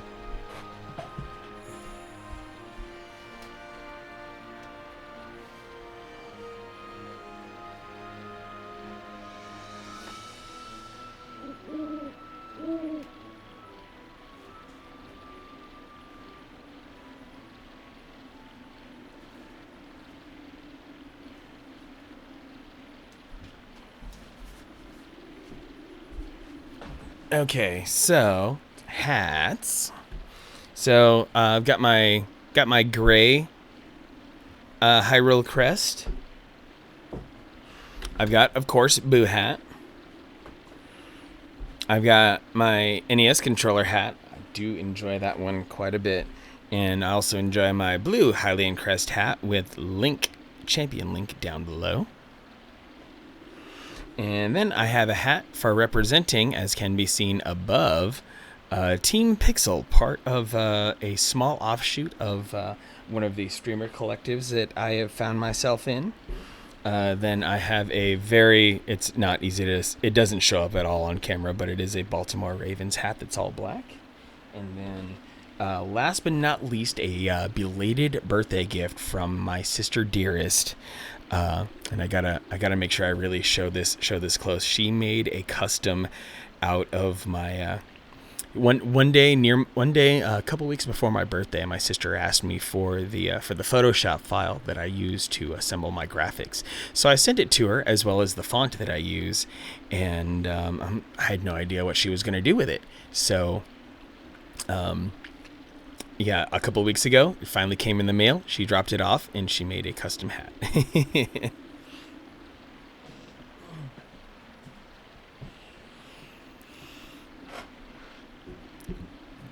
Refrigerators, touchscreens, and webcams. Oh yeah, like a lot of these smart refrigerators out there, specifically from Samsung, they run Android. So you should possibly be able to play Doom on your refrigerator. Gotta wear the Manic hat for the charity stream, no exceptions. Actually, Yugitu, I'm glad you mentioned that. Alright, Alley Cat wants the gray Hyrule Crest hat. Yeah, no hat. Now, see, here's the thing. I took delivery of a special hat. I'm not gonna wear it tonight. I'm gonna wear it for the charity stream. I bought a special hat for the charity stream.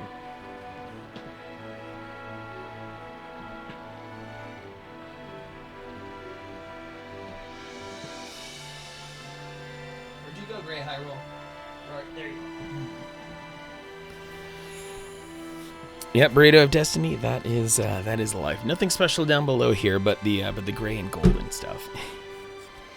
Gravebook, yep, Gravebook, yeah. Itty Bitty Ruby and Gravebook, no, because they're part of my inner circle. Also, Navigator Bowman also knows of the special charity stream hat that I'll be wearing, and I promise it'll be a good one. Imagine using your refrigerator to stream to OnlyFans. Oh my god, that would be dope as hell. A special edition nude cooking stream. Like, you're gonna have to be very careful about what you cook during your OnlyFans cooking stream, because you definitely don't want grease splatter on your tender parts.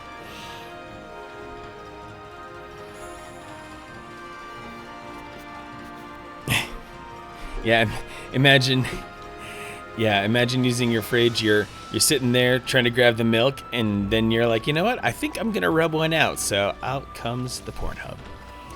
All right. So I got to Forest. No.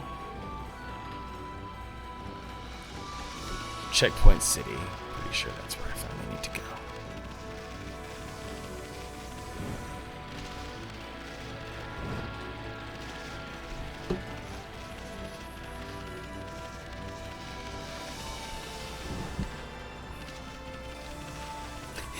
When is Civi gonna play P-Doom? When is Civi gonna play Pregnancy Test Doom? Because Civi is cursed to play all retro FPSs. These eggs got me hot and bothered. Oh, baby. You know it.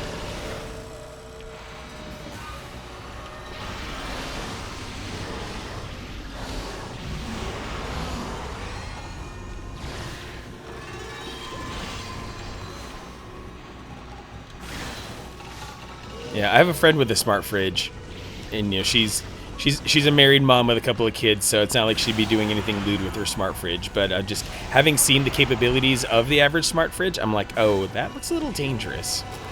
And well, usually the cameras on those things are on the inside, so you can like remotely look at what's in your refrigerator.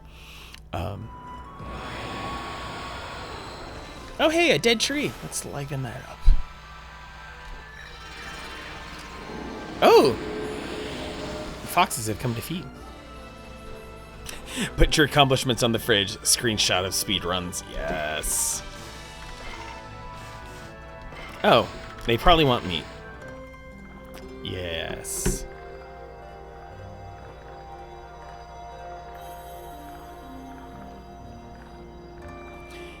BGR? Yes. Yes, BGR. You've nailed it. If you are smart, you don't get smart anything. Some of you may or may not know, I am an IT guy by trade. I love technology, and I've dedicated my life to fixing technology and understanding technology. And because of this deep, intimate knowledge of technology, I do not keep a single fucking smart thing in my house. You cannot possibly bribe me with a Nest or Google Home or anything like that. Keep that shit away from me.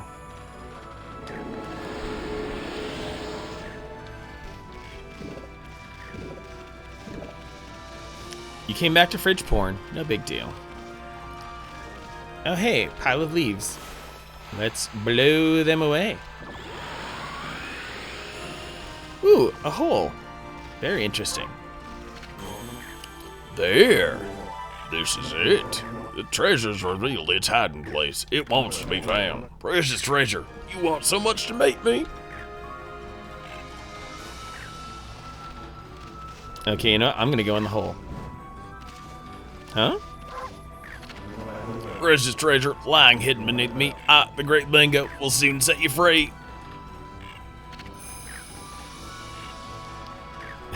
Fridge porn is a fridge that dispenses nugget ice. Yeah, tiny nugget ice like what you can get from Sonic. Expert excavator, bingo. What do you want, Pooch? You like to dig as well, do you? I know, you could help me unearth the treasure. Dig for some treasure? That's the spirit, Pooch. Those claws of yours are destined to hunt out treasure. Well, I suppose I should explain what I need you to do. Treasure is deep inside this hole. Pendulum shows where. I'm following the path the pendulum is showing me, so if you could clear the way by digging, that would be perfect. When the pendulum swings wildly, that's where the treasure is. And all you need to do is dig it up. What do you say? It's quite simple, don't you think? I played this mini game before. Well, suppose we'll just have to see where your digging takes us. Let's get started. Arizonan? What kind of Arizonans have you met before, Alley Cat, aside from me?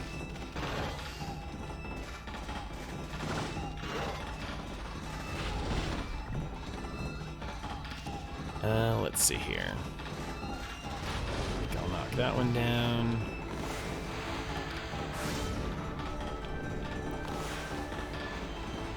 If I open this up, I think I can grant myself and buy myself some time back. Ooh, 20 seconds? Yes. Sounds like Ernest Goes to the Far East.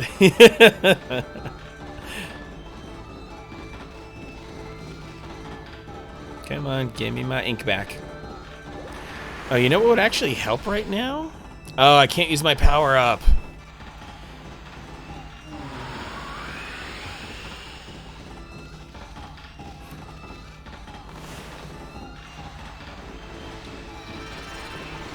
Yep, I'm totally gonna blow this one. Oh yeah, I mega blew this.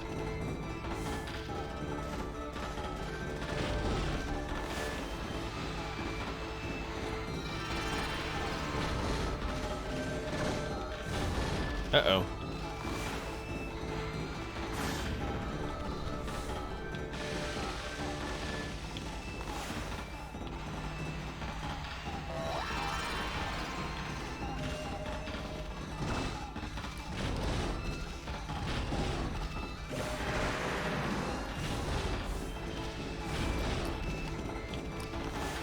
Not wrong at all, Alley Cat. Not wrong at all. Yes, give me that time bonus. Yeah, this minigame is, it's a little odd. Okay, I think I gave myself a decent amount of breathing room, though.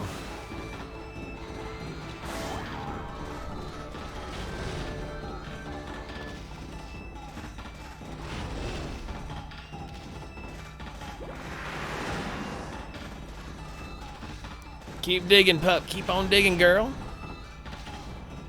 Oh, okay.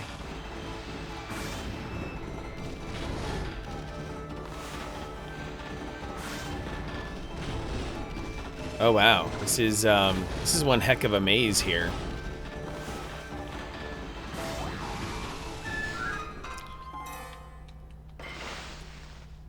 Yep. Me? Notice things? No. I barely got 2 brain cells to rub together here. Okay. What if I take a completely different weird path so I can actually try to discover where this treasure is and then work my way back to him?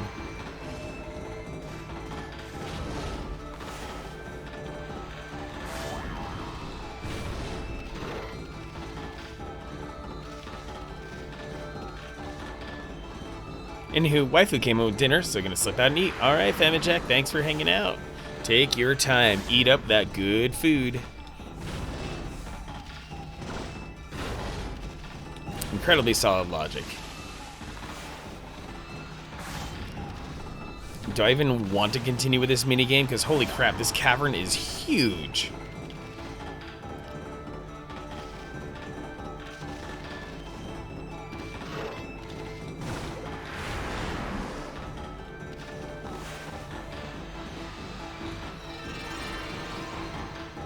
Time bonus, alright. Yeah, I'm not even sure that whatever I get out of this is going to be worth my effort, so... But, gotta try, you know.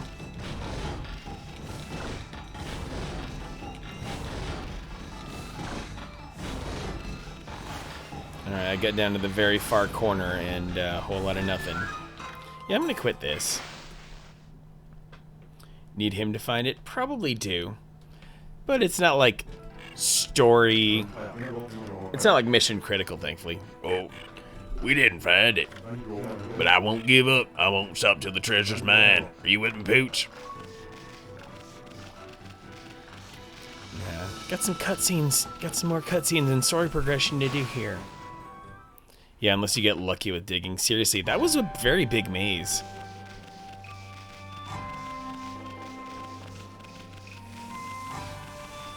Aha. Now some more things make sense. Going to save. Alright, now that I've come to a nice safe save point after accomplishing things that I've done, I am going to go take myself a little bit of a breaky break. I'm going to go try to find some decent tunes here to leave you with for a minute. Oh, I think I found exactly the right one. So, do yourselves a favor. Hit that follow button if you haven't. Stretch. Get a snack. Go to the restroom. Do some human things, assuming you are human, because I cannot ever make that assumption fully. Anyway, I'll be back. I'll enjoy my break. I hope you enjoy it too.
Ladies and gentlemen, boys and girls, children of all ages, and everyone in between, I am going to rock a 3-minute block of ads here to get rid of any pre-roll ads for incoming viewers. Your patience is appreciated, and we will resume right after these messages.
Okay, just might be time for me to make my way back here. Thanks for your patience, everyone. While I went on break, let's go tear into this game some more. Okay. So, well, speaking of Phoenix, I get to use some of my Phoenix-given powers right here to be able to deal with this drawbridge. Half-Life stream win. Honestly, I'm usually against playing first-person shooters on my stream. I kind of made an exception for Chronicles of Riddick because it has all these other elements that make it feel so much less like the common FPS and more of a really cool adventure game that is like a third-person game in first-person, but...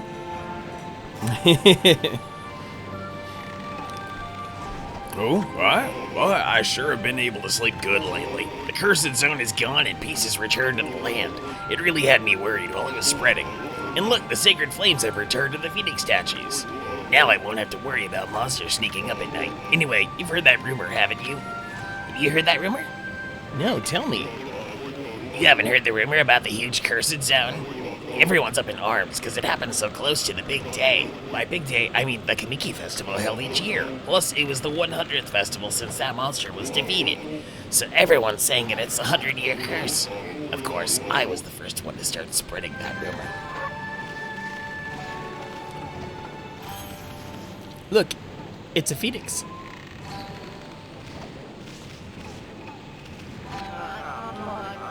Hello, Poochie. How have you been? Look, the sacred flames of the Phoenix statues burn once more. On the night when that moon suddenly rose, I heard a roar from Shinshu Field, and the flames suddenly lit up again. Why do they keep going out and back on? Is it some ill omen?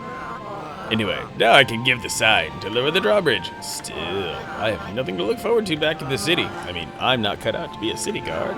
I really want to be an adventurer and do magnificent things.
All right, I am back. Your friendo has returned, and and Yugitu just burned like 26,000 points. Return, friendo, reborn you shall be. Rise from your grave. Yuichi, the greatest archer, would never dream of such an act. Well, goodbye, and good luck. Oh, and he's dropping apples for me. How sweet. I mean, someone eventually had to redeem Ban Manic, and it was Yugitu. I think that's the first time anyone has ever actually used it.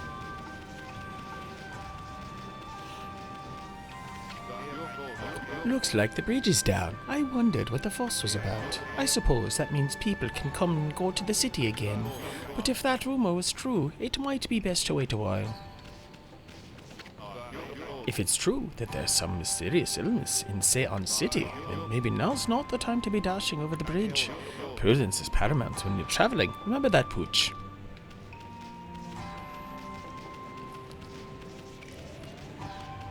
Yeah, this might be the first time it was ever, like, successful, I guess. Or a streamer with similar rewards. I can see that as well.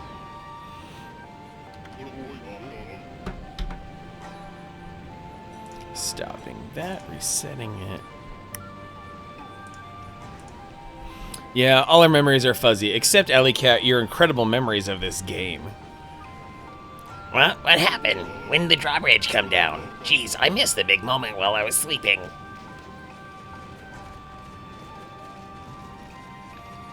Oh?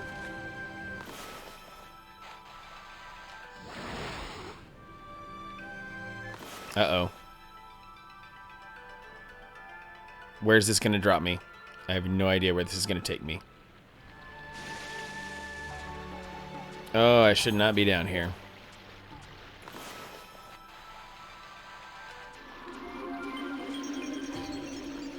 Oh boy, I'm gonna drown. This is dope. This is real fun. Oh, sweet.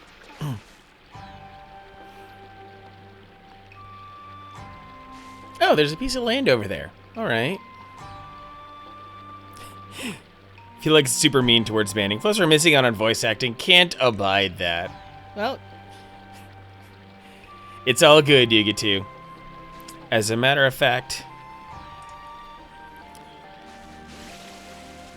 let's see. Let me actually go to the request queue here so I can clean this up. Good lord. Okay. Video game history complete. Tiny voice complete. Change hats complete from McQueeb. Change hats from Alley Cat complete. I will reject the ban and then complete the save. So Yugitu, you should have some points. Yugitu, you should have some points restored.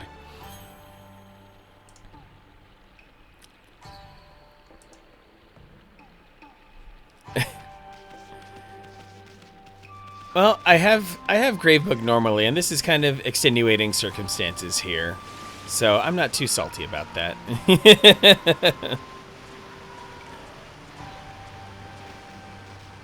Unless, are you somewhat are you volunteering yourself, Alley Cat, for being modded?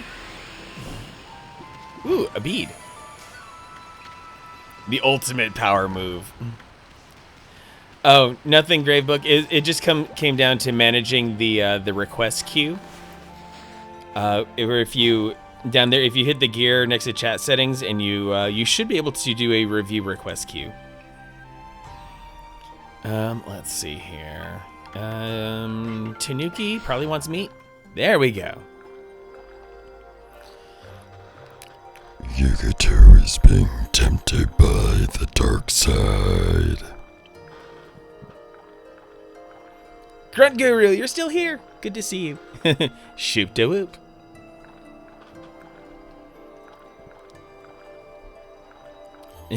Free one-time voice. It just seemed like the appropriate way to read Phoenix Pearl's message. Yeah, the Tanukis love me. Now, Gravebook has reasons to be quiet. Gravebook's got a lot on her plate right now, so I'm not gonna be salty about her or anything like that. Alley Cat mod experience. Were you one of Bad Rap's mods? I can't quite remember.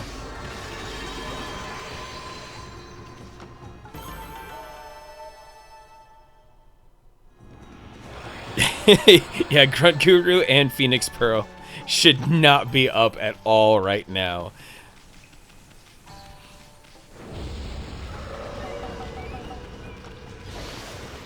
Viking VOD? Oh, I'm not familiar with this Viking individual, but I will trust you on that.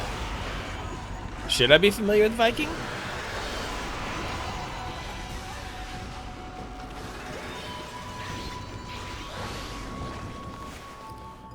Yeah, Grunt Guru about lunchtime. That makes sense. And then whenever I see Grunt Guru streaming, it's like super early in my morning, which is definitely a nighttime situation for him. But it's 6 a.m. for Phoenix Pearl.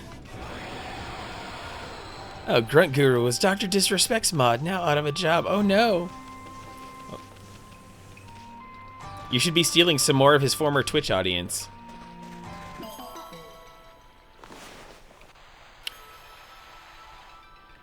Oh, Viking raided Nina Lee a few times. Okay. So there's some level of closeness there. Some. Just a little bit. How's a dude supposed to get up there? What if I just blow some winds at it anyway? Oh, well, that's fun. Didn't do anything apparent, though. I'll learn later.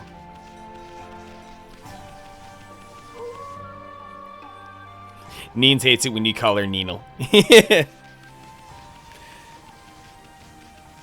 I'm glad you like my stream so much, Phoenix. There's only so much I can do as just a weird dude, but I try. I hope I'll see you Saturday night, Phoenix. I know you will liven up the party for sure when I'm rocking Super Mario Bros. 3 for charity.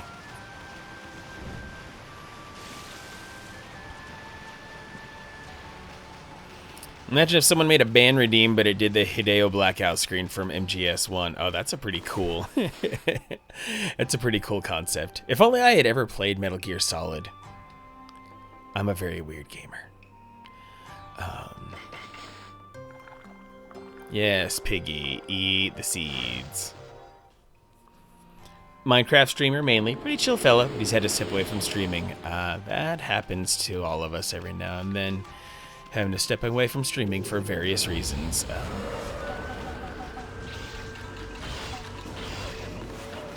2 and a bit of 5, Robert Headley. I mean, I have no doubt that they are very captivating games. They are classics and a long-running series for a good reason.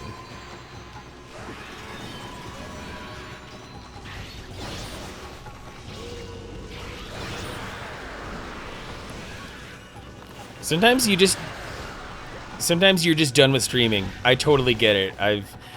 I've seen a couple of other streamers have it happen to them, and they just got to go away.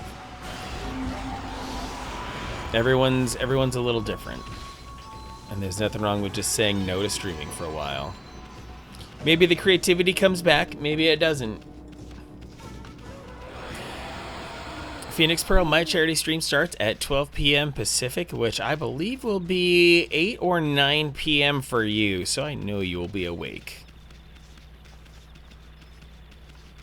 You are not a night owl, you are a night phoenix. Ooh, a chest.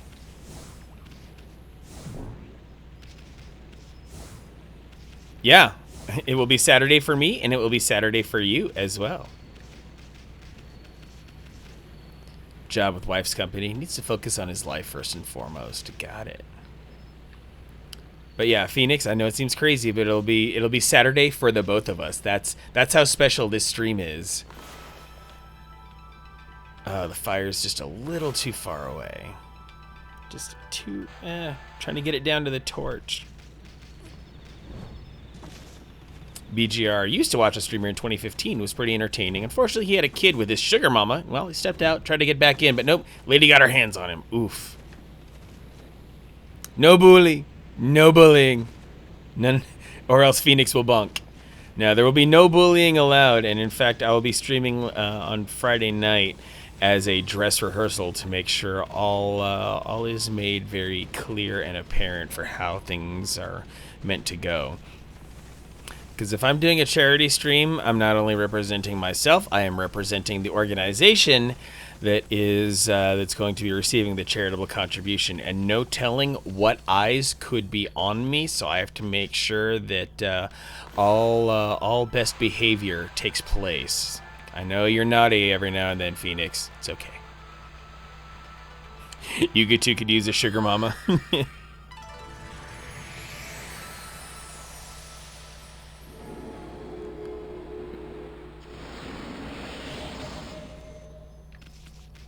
No more heroes in Beautiful Joe. Pretty dope. That's pretty good. Maybe you'll find yourself a sugar mama on Twitch. You get to maybe you'll wander into some streamer's chat and she'll use that big Twitch money to pay off all your debts and get you a new house or something. And that 3090 isn't gonna pay for itself. Oh man, that 3090, just that entire next step in Nvidia's platform is gonna be such a huge leap. Yep, chat on a PG level, minimal swearsies, all those things. We're raising money for victims of domestic violence, and I want to make sure that it's going to be as good of an impression as possible. Gravebook working on Saturday, 1:30 to 4. Okay, I mean, you'll be out for the first half of the stream, but you'll be back in for the back half. Yes, Robert Headley, you can bully the ghosts. That's allowed.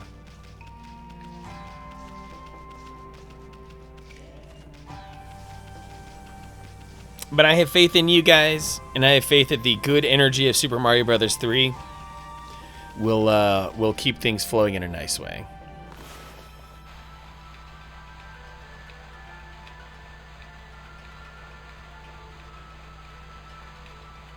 This will be All-Star Super Mario 3 that I'll be playing, because I'll be playing it right off of my... Because that's always my deal when I stream from any console, that I'm going to get the best possible video quality.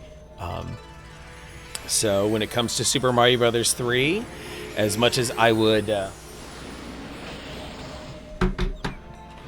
as much as I would love to play my childhood card of Super Mario 3, unless I get my NES modded, can't really, I don't want to put that kind of video quality out there on the stream, but my Super Nintendo is going to look gorgeous on stream. World 5, yes, Alley Cat. World 5 is so fun. World 5 is so super good.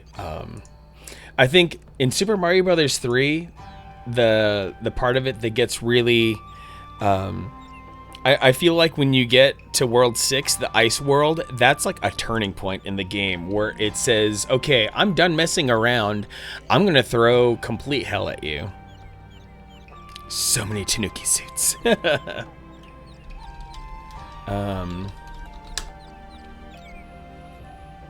If I may impart an image as a preview of sorts... Where is it? I know I captured something.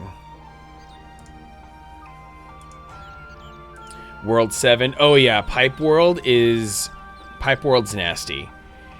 Pipe World is, oh, I have no words. It's just absolutely savage.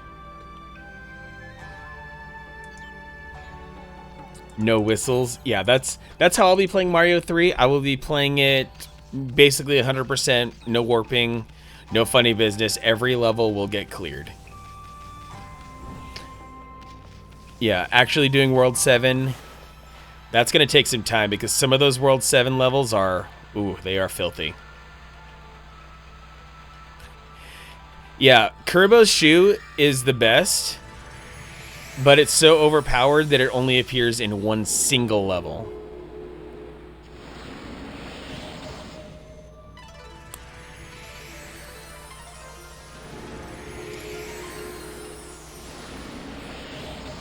No secret areas? Well, I mean, if I come across a secret area, like if I somehow spawn a coin ship or something, I'm totally gonna rock that. I'm gonna hit all the bonus games and all those other things.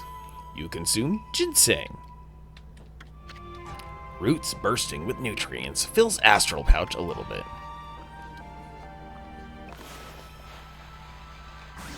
New land, new things to fill the astral pouch. Ooh.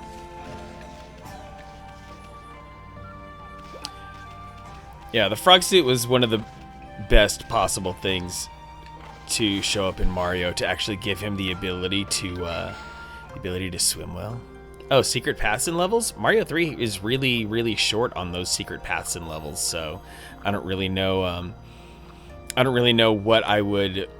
Where I would go in terms of all of that. Because yeah, Mario 3 levels are like you said, mercifully bite-sized. It's easy to forget how small those levels are, but you know, they make up those what we lack in length, we sure make up for in girth in Super Mario 3. Yes, I chose my words carefully.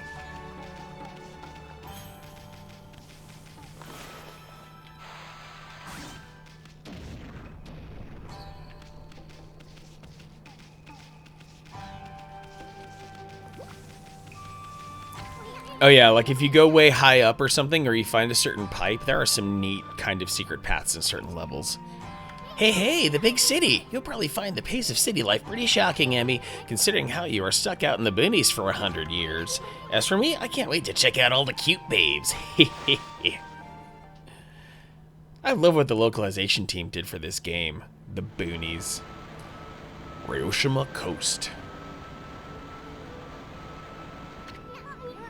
Hey, what the heck's going on? Orochi's stupid cursed zone spread all the way here? I mean, this is even past the city checkpoint. And besides, we already did away with that sneaky serpent. I can't believe the cursed zone hasn't gone away here. It must have been one strong curse for this wasteland to survive, even after its maker croaked. Still, I wonder...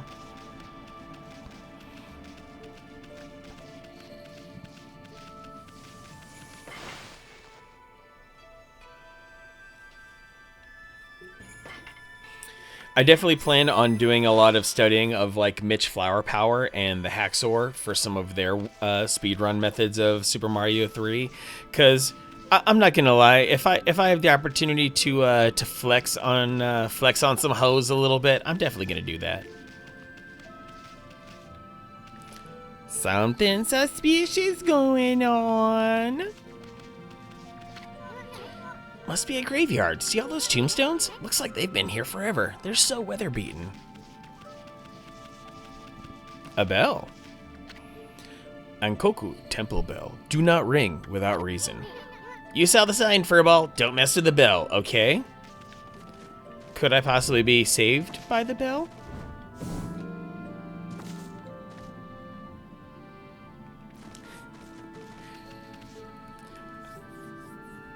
BGR, I'm gonna flex because it's the right thing to do on stream.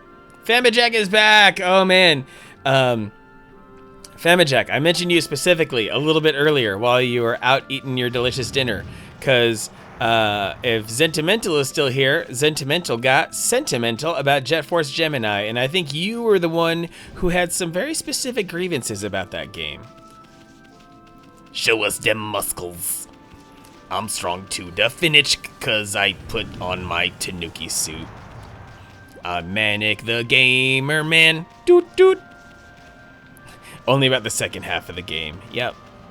When it turns into a collectathon. Yeah. World needs a new Papa game. Seriously, make it like a God of War or something. I would be so down.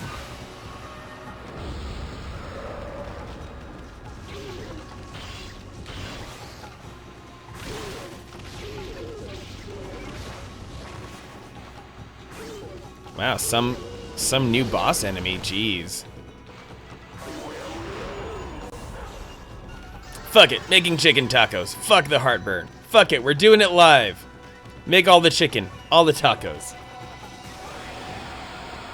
Typical McDonald's fare, but the waifu brought it home, so it tasted like a feast. Aw, that's wonderful.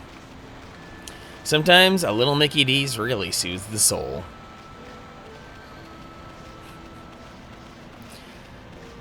Yes, BGR, the scroll form, that art, I love that part of this game so much. Oh? You dropped a bomb on me, baby.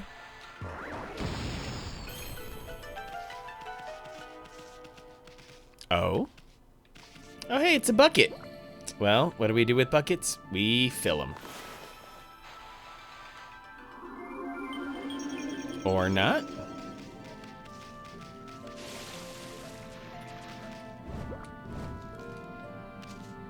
What is this cave all about? Navigator! What's going on, brethren? Good to see you, dude. Better late than never. First half of Jet Force Gemini was really fun, nice departure for Rare, just that the second half seemed tacked on, like someone in management said they had to add more to it. Yeah, because Rare games were always like... That's the thing with games from Rare, is that it always felt like you were in for at least 20 hours of content. And maybe Jet Force Gemini's initial concept didn't have that much, so they just padded it. Thanks for the warm welcome, Navigator, my fellow brother in retro. Dude is a Sega specialist.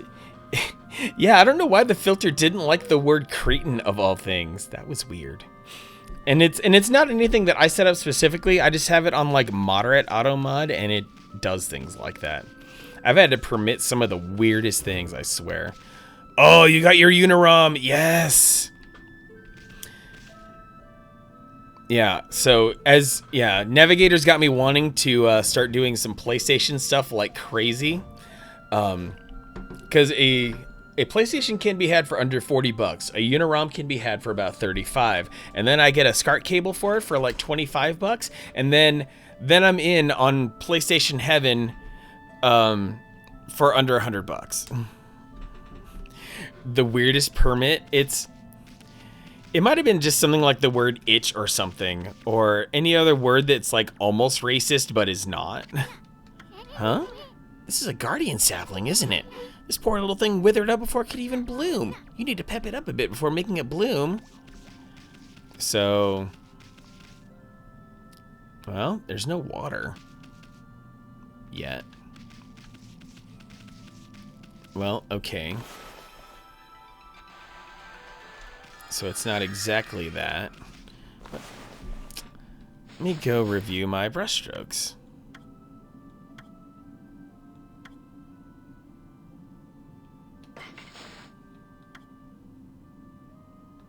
Nope, not vine. Oh, rejuvenation. Okay. So just a little scribbling. Maybe. Playing backups in real games requires the pot to be set to 1.1. Interesting. So there's probably like a screw inside the disc mechanism I have to turn so that it cranks up the power. Because that's the interesting thing, is that for those who recall, retail PlayStation discs were black. That was their coding down below. And I would have figured that something like our favored Taio Yuden discs are things that would be more easily readable by any laser. So that's weird. I'm Popeye the Sailor Man. I live in a garbage can. I knocked up my girl 'cause she gave bareback a whirl. I'm Popeye the Sailor Man. Doot doot. Okay, so clearly I have some work to do on the way up here. I'm gonna like work my way up to restoring this sapling. There are other objectives that I have to work my way up to, I guess.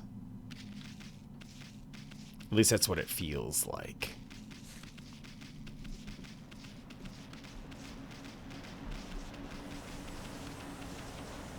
It said pep up. Is there a drawing? Yeah, and that's the thing. The closest thing to that would be rejuvenation. Rejuvenation is just scribbling over it, basically. Press X to widen the breadth of your stroke, and you might find it easier to fill in areas. Don't aim for artistic beauty, just fill it the best you can. Phantom Ferric with the lurk. Big love, Phantom Ferric. Team Pixel lovin' for Phantom Ferric. Gotta make sure to give Phantom Ferric the shout out. Samurai Jack. Oh, another Samurai Jack player out there. Wonderful, wonderful. But another aspect to this whole situation is... Oh, completely barred from going in there. Okay. So it looks like I have to do something with the sapling before I can do anything. And it looks like it's supposed to be surrounded with, like, water, maybe? But there's no water nearby to put that back in place. Oh! Oh! Oh! Oh! The game gave me a bucket for a reason.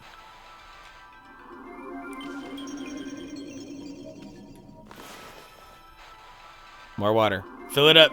Let's top it up. Yes. All right, Burrito of Destiny. Thanks for hanging out tonight. Appreciate you. There's always a reason. Okay, now the fun part is, how do I hoist this bucket up?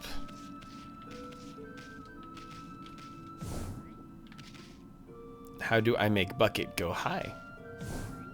How do I move bucket? Unless... Well, it looks like there's supposed to be water up here, so what if I start making water go over here? Aha! Alright! Let's keep this water flow flowing.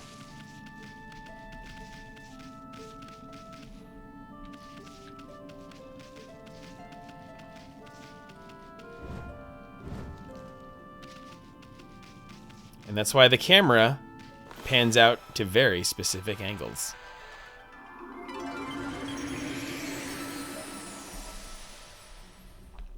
Sometimes I have a brain and sometimes I use it. Not very often.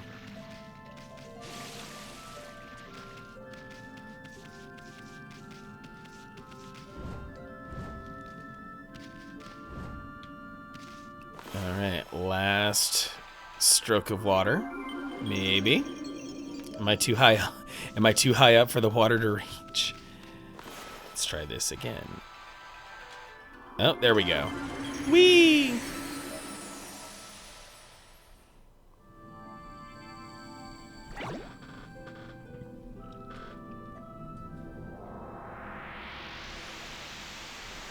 Let's restore love and light to this region.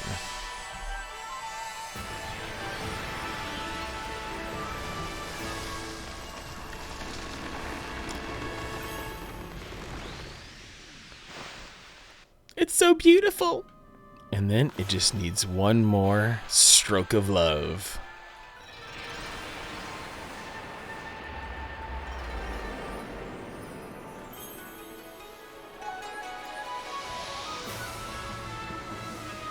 And the curse is lifted!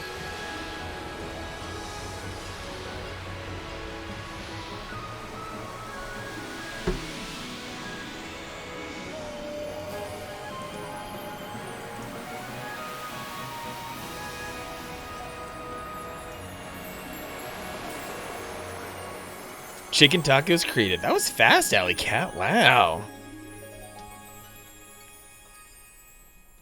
Delicious, but tummy's not gonna love it. Sensitive to the tortillas or something in the chicken, or just eating late? Or do you like to go spicy with your tacos? Whoa, the curse is out of here. Now this is the Ryoshima coast I know and love. Actually, I really don't know it all that well, but see that sunken ship? I don't remember ever seeing it there before. But anyway, Ryoshima Coast is where you'll find the big city. Seion City is just a bit of a walk from here. You'll find almost anything you can imagine there. How about we mosey on over for a ball? Oh, leftovers. Okay, leftovers are a whole other thing. Yeah, sometimes leftovers can be dicey. I had some leftovers for breakfast this morning. Some chilaquiles that probably could have been thrown out a day ago, but you know what? I knuckled through and it was delicious, and I made sure to heat it up really hot so that anything potentially bad could die. And yeah, chilaquiles and cheese curds. And it was still as delicious as the day that I got it, thankfully. And so far, so good. Here I am, knock on wood, over 12 hours later since eating it, and I'm still feeling fine. But some foods out there seriously last forever. Like pizza, that stuff is invincible. I don't know what's so magical about pizza. Chicken taco seasoning with the mild heartburn. That's rude. And Robert Headley, grilled cheese. Ooh. Robert Headley, did you do the mayonnaise trick with the bread? Or did you add any other fillings to it? What type of cheeses did you use? We all need to know about cheese. Cheese is a universal language. Oh, tacos made this morning. Got it. God loves a good Chicago style. Oh, a Chicago style? Grilled cheese?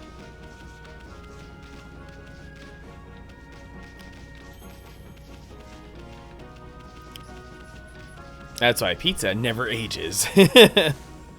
Oh. Horse.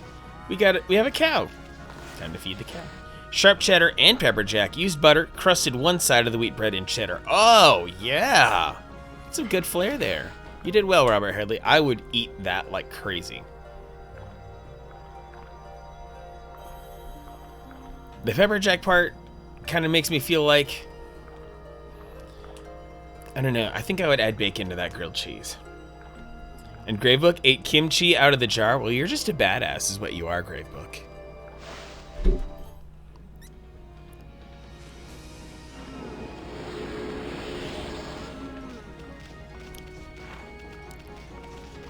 Ooh, we have a red enemy encounter. What are these all about? These higher level, tougher enemies? Ooh. Oh, whoa.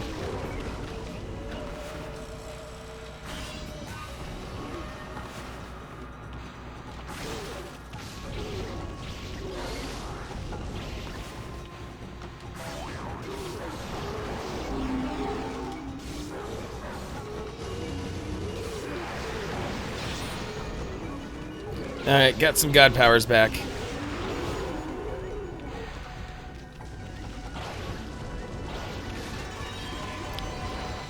Never had kimchi. Yeah, kimchi is some powerful stuff. Finish off the rest of your pumpkin pie ice cream? Oh dear. That sounds nice. Shame the carton only has 2 servings.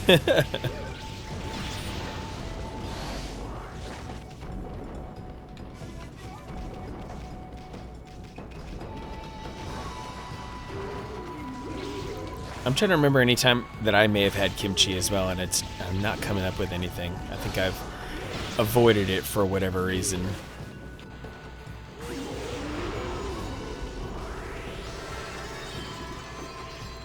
I mean, if... Yeah, good question, Alley Cat. Where did you get pumpkin pie ice cream, Robert?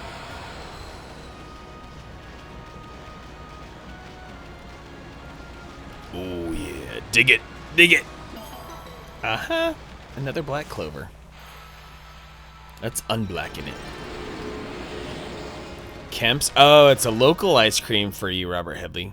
Dryers in other places? Oh. Oh, what's happening here?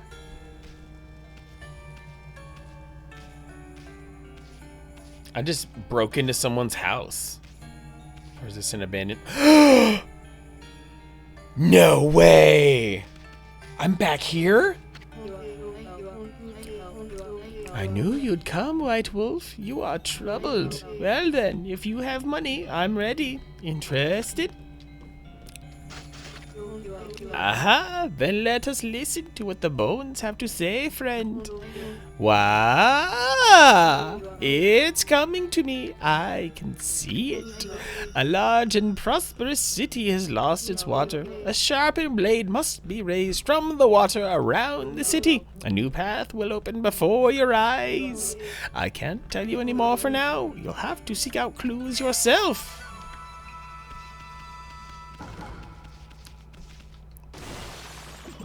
Seriously, I'm gonna smash her pots. Oh my gosh. She has a healing fountain. But then if I exit this way... Oh my god. Kemp's. Let me go have a look at that. See what their branding looks like. Oh, that's not what Dryers looks like. Huh. And am I... Yeah, I'm back here at this freaking cavern again. Oh my goodness. It's like a freaking portal to another dimension. Now I can open all these chests and got a bullhorn. It's like Christmas in here. Oh. More wind. Got to blow these chests wide open. Stray bead. We love those stray beads.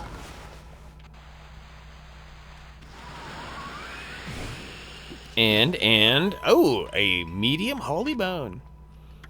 I smashed her wall up, but to be fair, she did choose a weird place to build her house, so is it really my fault?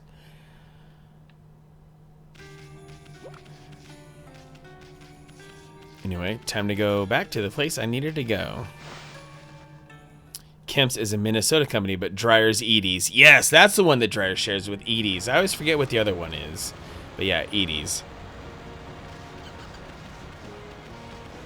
Which also has a pumpkin pie flavor. Good to know.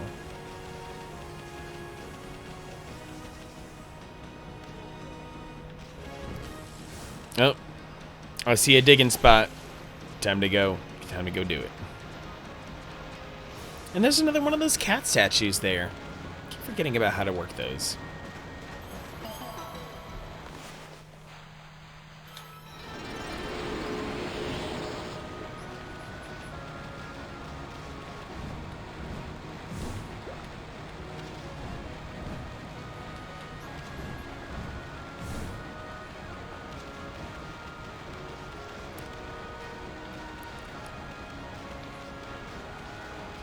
Actually, I'm gonna look that up.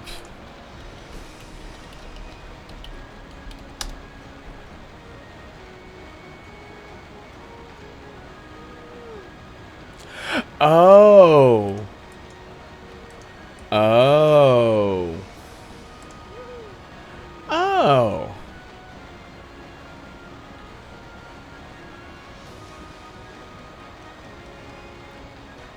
Oh. As one could reasonably expect, there is a brushstroke technique for that. And well, now I jump down here like an idiot. Is it my fault if I tunnel up through your floor if it happens to be built atop a cavern? Yes, because I would not be so... I would do my best to not be so dumb that I would end up... building my house or choosing to live above a cavern. Oh, and that right there is a... Let's wait. Yep, Alley Cat. I've now learned the true purpose of these cat statues that have been driving me bonkers this whole game.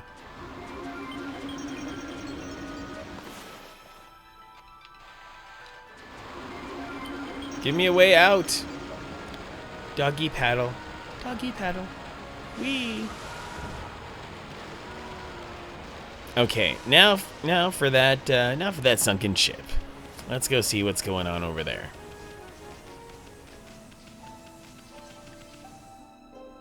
Ooh, stairs. I'll just keep being distracted.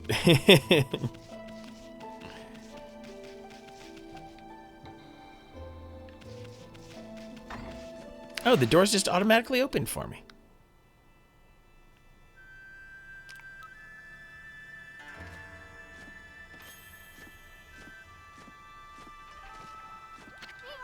Wow, that's some statue. Somebody's gonna steal it if it's left out here much longer.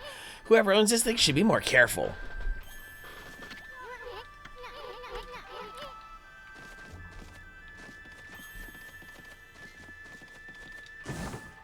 Fine, I'll just rob them. I'll just steal I'll steal their incense burner. It's okay, because it looks like they've got better gear aside from that one. People offer incense here. Not gonna lie, it hurt not saying anything. I bet. Alley Cat, you've been... I appreciate the discipline for resisting backseating. Man, don't know if I can play FF7 on my Vita. Been through Midgar like 9 times and still never beat it. Huh. I don't know if I would ever want to try playing Final Fantasy VII on a portable system. The whole game, not just Midgar. Yeah, that'd be my deal with Final Fantasy VII. I would want the most comfortable possible position to be able to play that game. and to be able to play it for hours on end.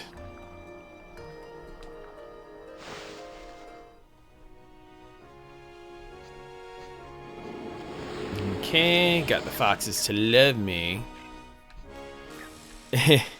Thanks for asking, Alley Cat. Alright, gonna deal with this enemy encounter. Hey, fight me! I think I've beaten Final Fantasy VII like exactly once. Oh, we got our wheel guys here. We got our flaming lips of wheels.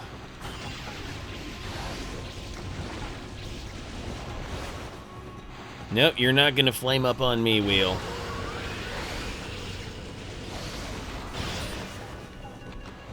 Oh, is that enough? Yes! That was just barely enough. Need to walk through a Final Fantasy VII. Seriously, Final Fantasy VII is just so... It's such a complicated game. There's so many pieces to it. Like, and you can't put it down for more than like a couple days. Otherwise, you'll just completely lose your memory of what you were doing. Every single piece of that game is rooted in such deep context. It's a great game. But it definitely has that... It's such a heavy JRPG. It really is. It's just so heavy for the amount of knowledge you have to keep. Basically, if you're playing Final Fantasy VII, you can't play other games while you play it, or else your brain will just start glitching up. Unless you're a super gamer.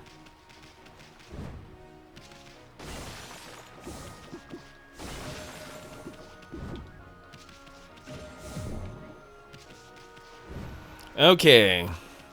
Yo ho, a pirate's life for me.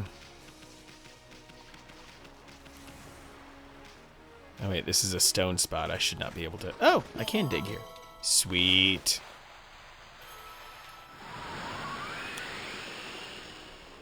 You get to. Stupid thing where I keep restarting games. Made the most progress on Vita, but cleared save data on your new Vita. And the remake captures some of the charm of the OG. Yeah, I saw plenty of streamers playing the remake, and they definitely got a whole lot of the emotional highs captured. It feels like some of the right stuff did happen. No, I didn't want that to happen. Give me a lily pad. There we go. Woo. Is that a huge clam?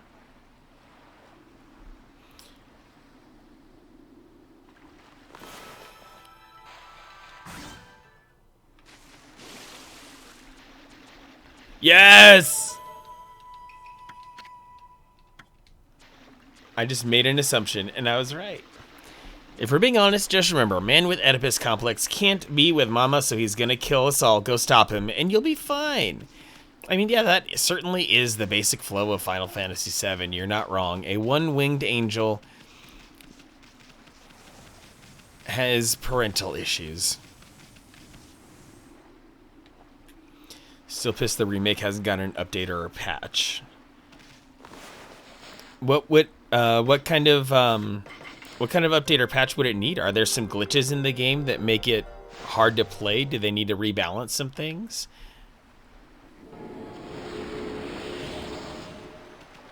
Yeah, I'm not sure what's potentially bad in the Final Fantasy VII remake that needs fixing. I mean, no doubt such a huge game probably does need some fixes.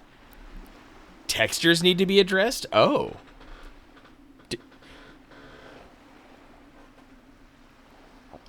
And the entire battle system? I've heard some grievances about the new battle system, but some of the traditionalists can go kick on the old turn-based from what I've heard. Hey, you'll damage my things. You live around here, doggy. I've heard some nasty rumors from the city. Do you know anything about it? Apparently a mysterious disease is spreading. They say people are dropping like flies. I know, it's just gossip. There's probably no truth to it. So let's forget about that, get out of business, huh? Do some shopping, yes.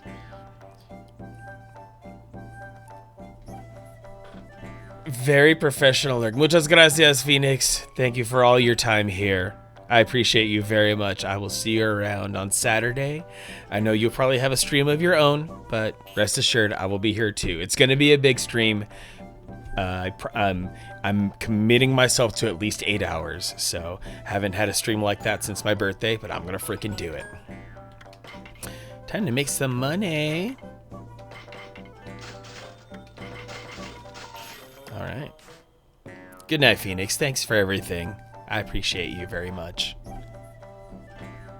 Culver's with a pumpkin pie mixer. Ooh.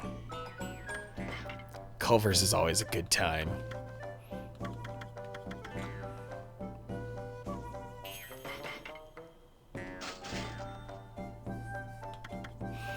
Yeah, definitely give Phoenix Pearl a follow. When she streams, it's magic, top to bottom, every last minute. Let me get some exorcism slips.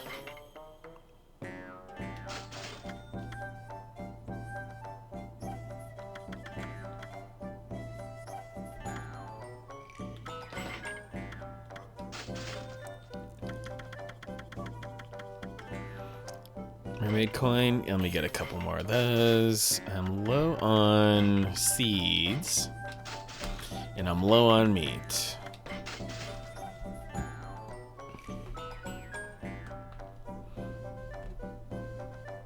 Textures that don't load correctly or at all, and there's a door that looks straight out of N64. Oh, wow. I mean, it was such a big game, it stands to reason that some parts don't make it.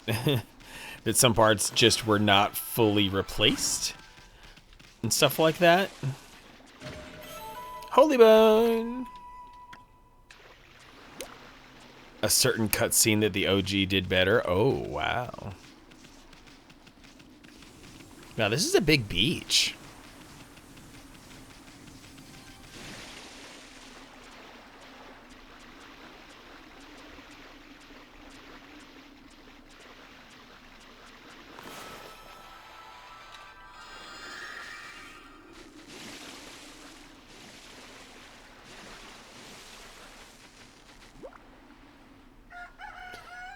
I mean, the game is... Final Fantasy VII is 23 years old. I think you can safely discuss the content of that cutscene.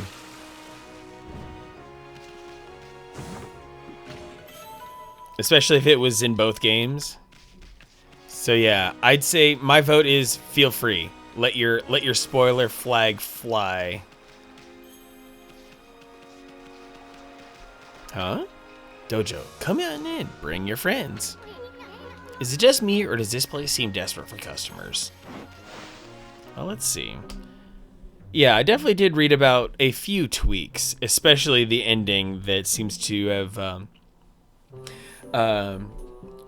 added some wrinkles to the fates of certain characters. Look who's here. Greetings, my little wolf friend. Huh?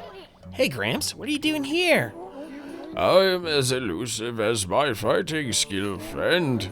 Be it a lone isle among the waves, or the most frigid mountain peak, I fought a warrior's path throughout the land. And what has brought you here? Do you once again seek my tutelage in the fighting arts? They changed the name of a major character? What?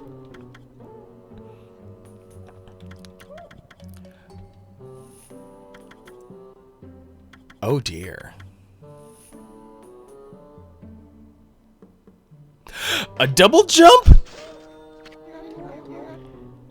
So you once again choose to try your hand at the fighting arts. I suppose I have no choice. I'll do as you wish and allow you to enroll in my dojo. But I must warn you, I won't hold back this time. Ah! Ooh!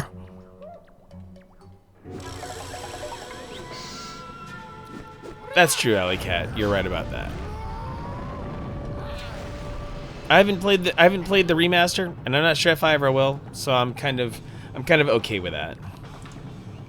Because by the time if there is a time in the future where I do eventually play it, I'll probably have forgotten about what I learned today.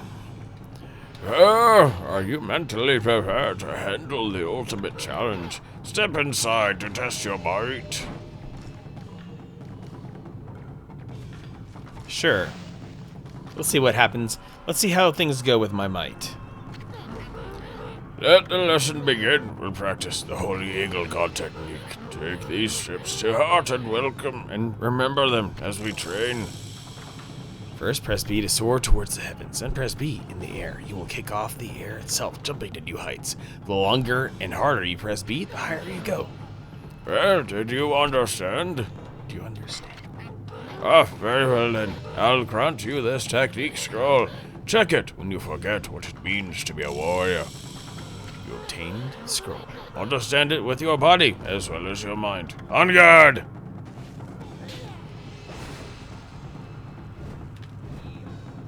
Whee! Good job! That's enough for now. Very impressive. You have shown me your warrior spirit. You mustn't neglect that spirit. Train every day to keep it strong. You may go now. Show those foul creatures the true nature of the warrior. And a holy bone to boot. Oh, that's some good jumping right there. Oh, I could have used that quite a few times in many other places.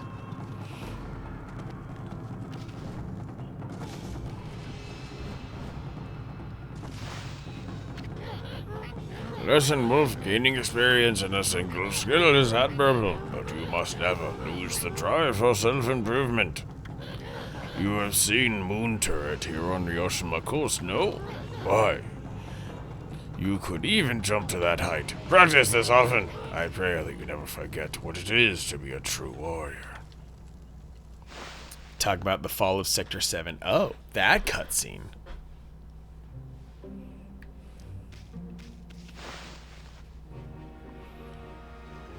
Yeah, I personally have no problem reading the spoilers. I know those amongst you in chat might though, so I will let y'all talk amongst yourselves for that.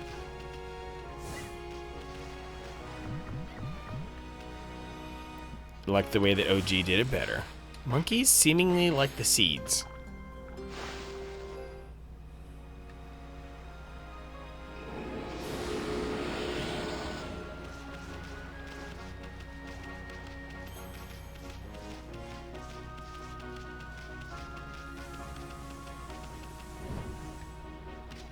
Oh, video of the graphical issues in the Discord. Thanks, Yuga2. Yeah.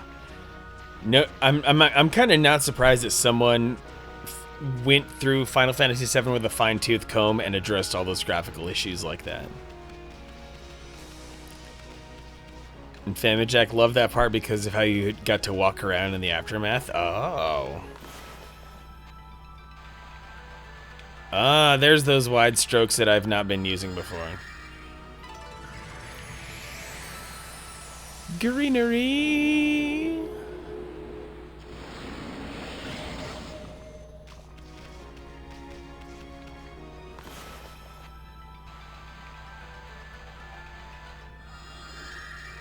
Good enough? Yes.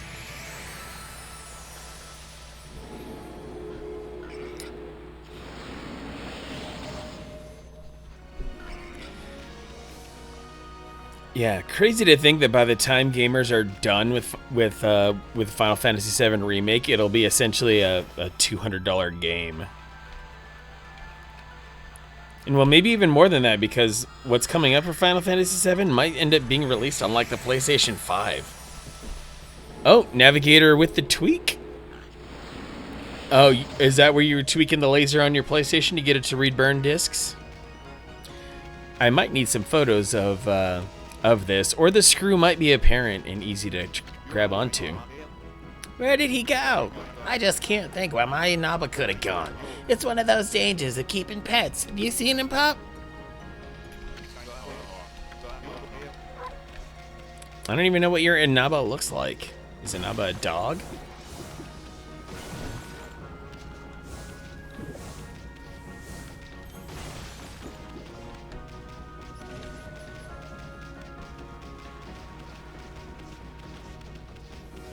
I know I'm absolutely not going the right way, but it's a good area to explore.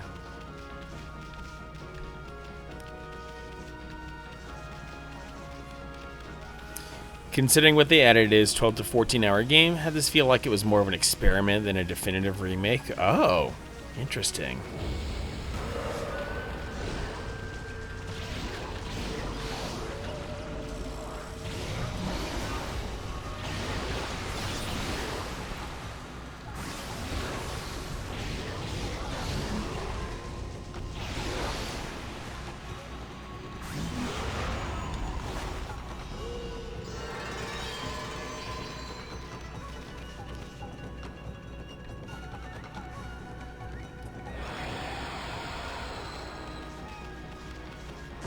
Aw, kitties!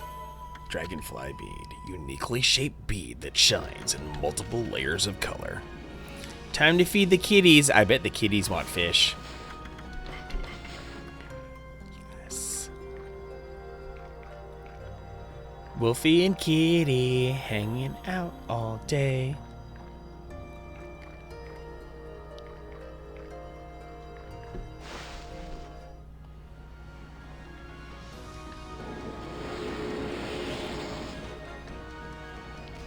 Borderlands Handsome Jack collection on clearance? Oh, awesome! Nothing like being able to get some Borderlands on the cheap, Alley Cat. That's going to be a lot of fun for you.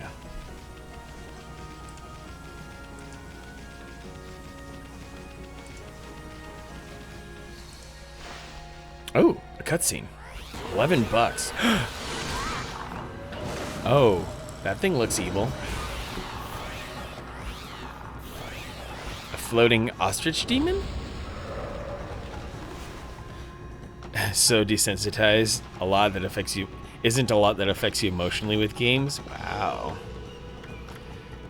Ooh. I got 4 medium exorcism slips. Yeah.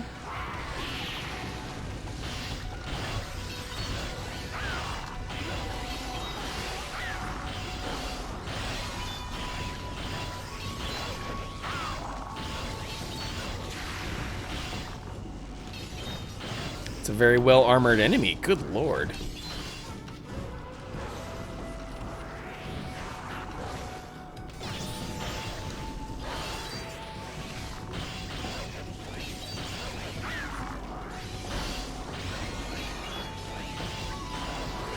Tears from Ghost of Tsushima on a side quest. Oh wow.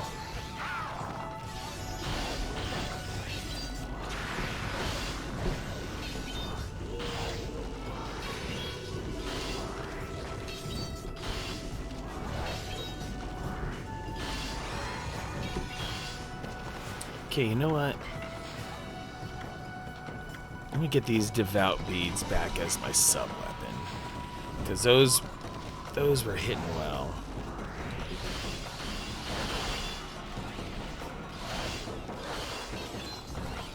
Games never got me emotional on that kind of level. I'm trying to remember the last time I had a game that was, you know, it's still, for me, it still really comes down to like the most overall, like I can't remember too much for, I can't say there were ever any tears, but just like this overall emotionally touching vibe came from Super Mario Galaxy. I'll never forget that I'm like, oh, this is a Mario game that's making me feel. Nintendo, what are you doing?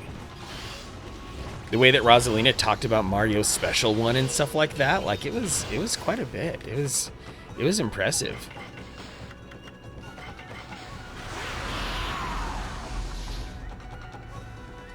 Just made you think of mortality and how one day loved ones are going to leave us. That definitely feels like... I feel like that's a theme that something... I feel like when it comes to Ghost of Tsushima, that's definitely a concept that game was made for exploring. Just a whole lot.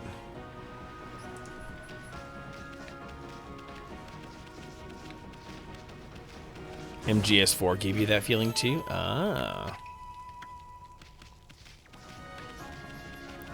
It's over here. Left to northern Ryoshima coast, straight to Seion City. Well, you know what? I do have to check out that sunken ship first, somehow, some way. So the game is tugging me in like 2 directions right now. Metal Gear Solid 4 had all the feels? Really? No pits of pessimism, please. Yeah. I've definitely had a...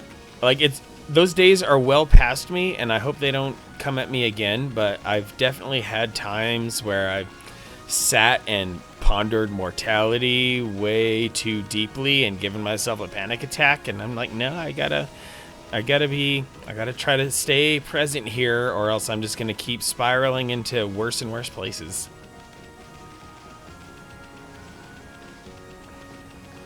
It's almost like I was made to get the double jump ability now.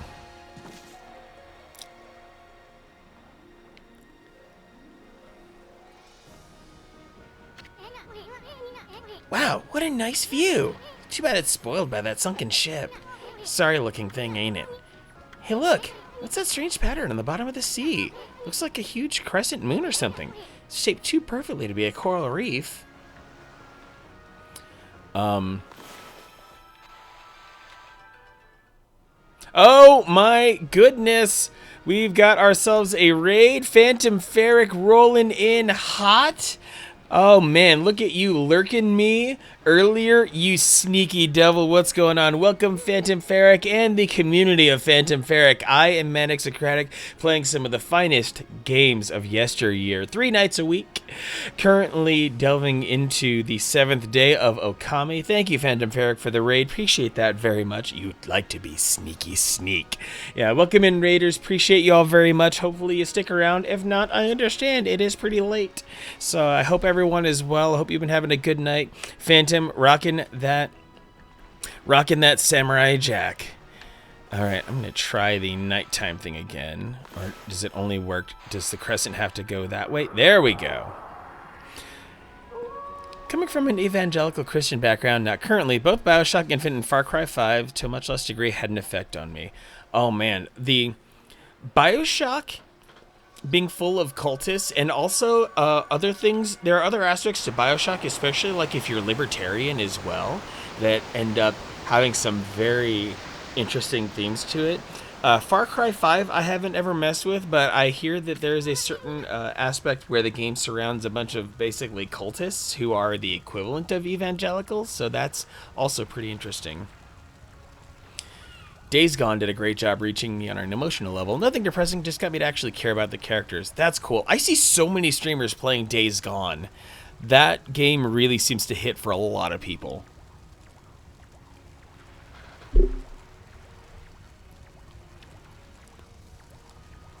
In Far Cry 5, they're based on a real church in Montana. Far Cry 5 with its Doomsday cult. Got it.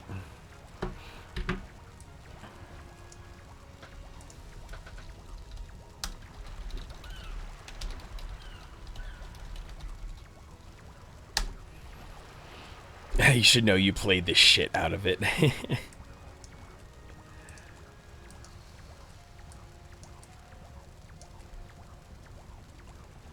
Serious thing, yeah, that's what makes a good cult leader, being charismatic as hell. Holy smokes. It's not something you see every day. Wondering if it's safe to walk in that lagoon.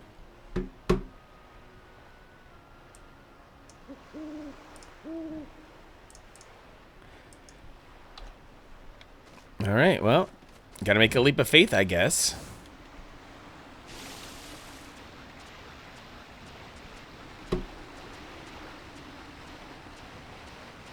Whoa, the water just drops off like this is out of Pirates of the Caribbean or something.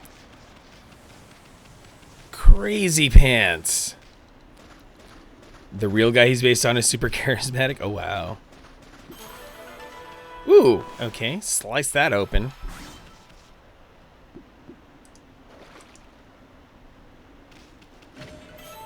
Exorcism slip M. Yes.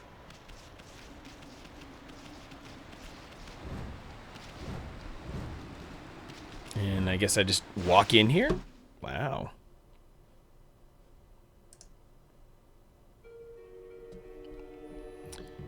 Oh, I'm in a dungeon.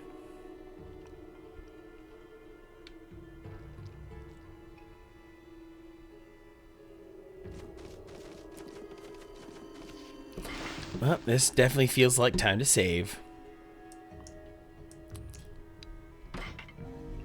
And that's the thing. I feel like I'm 23 hours in, and it feels like I've got like at least another 15 hours to go. It's pretty bonkers.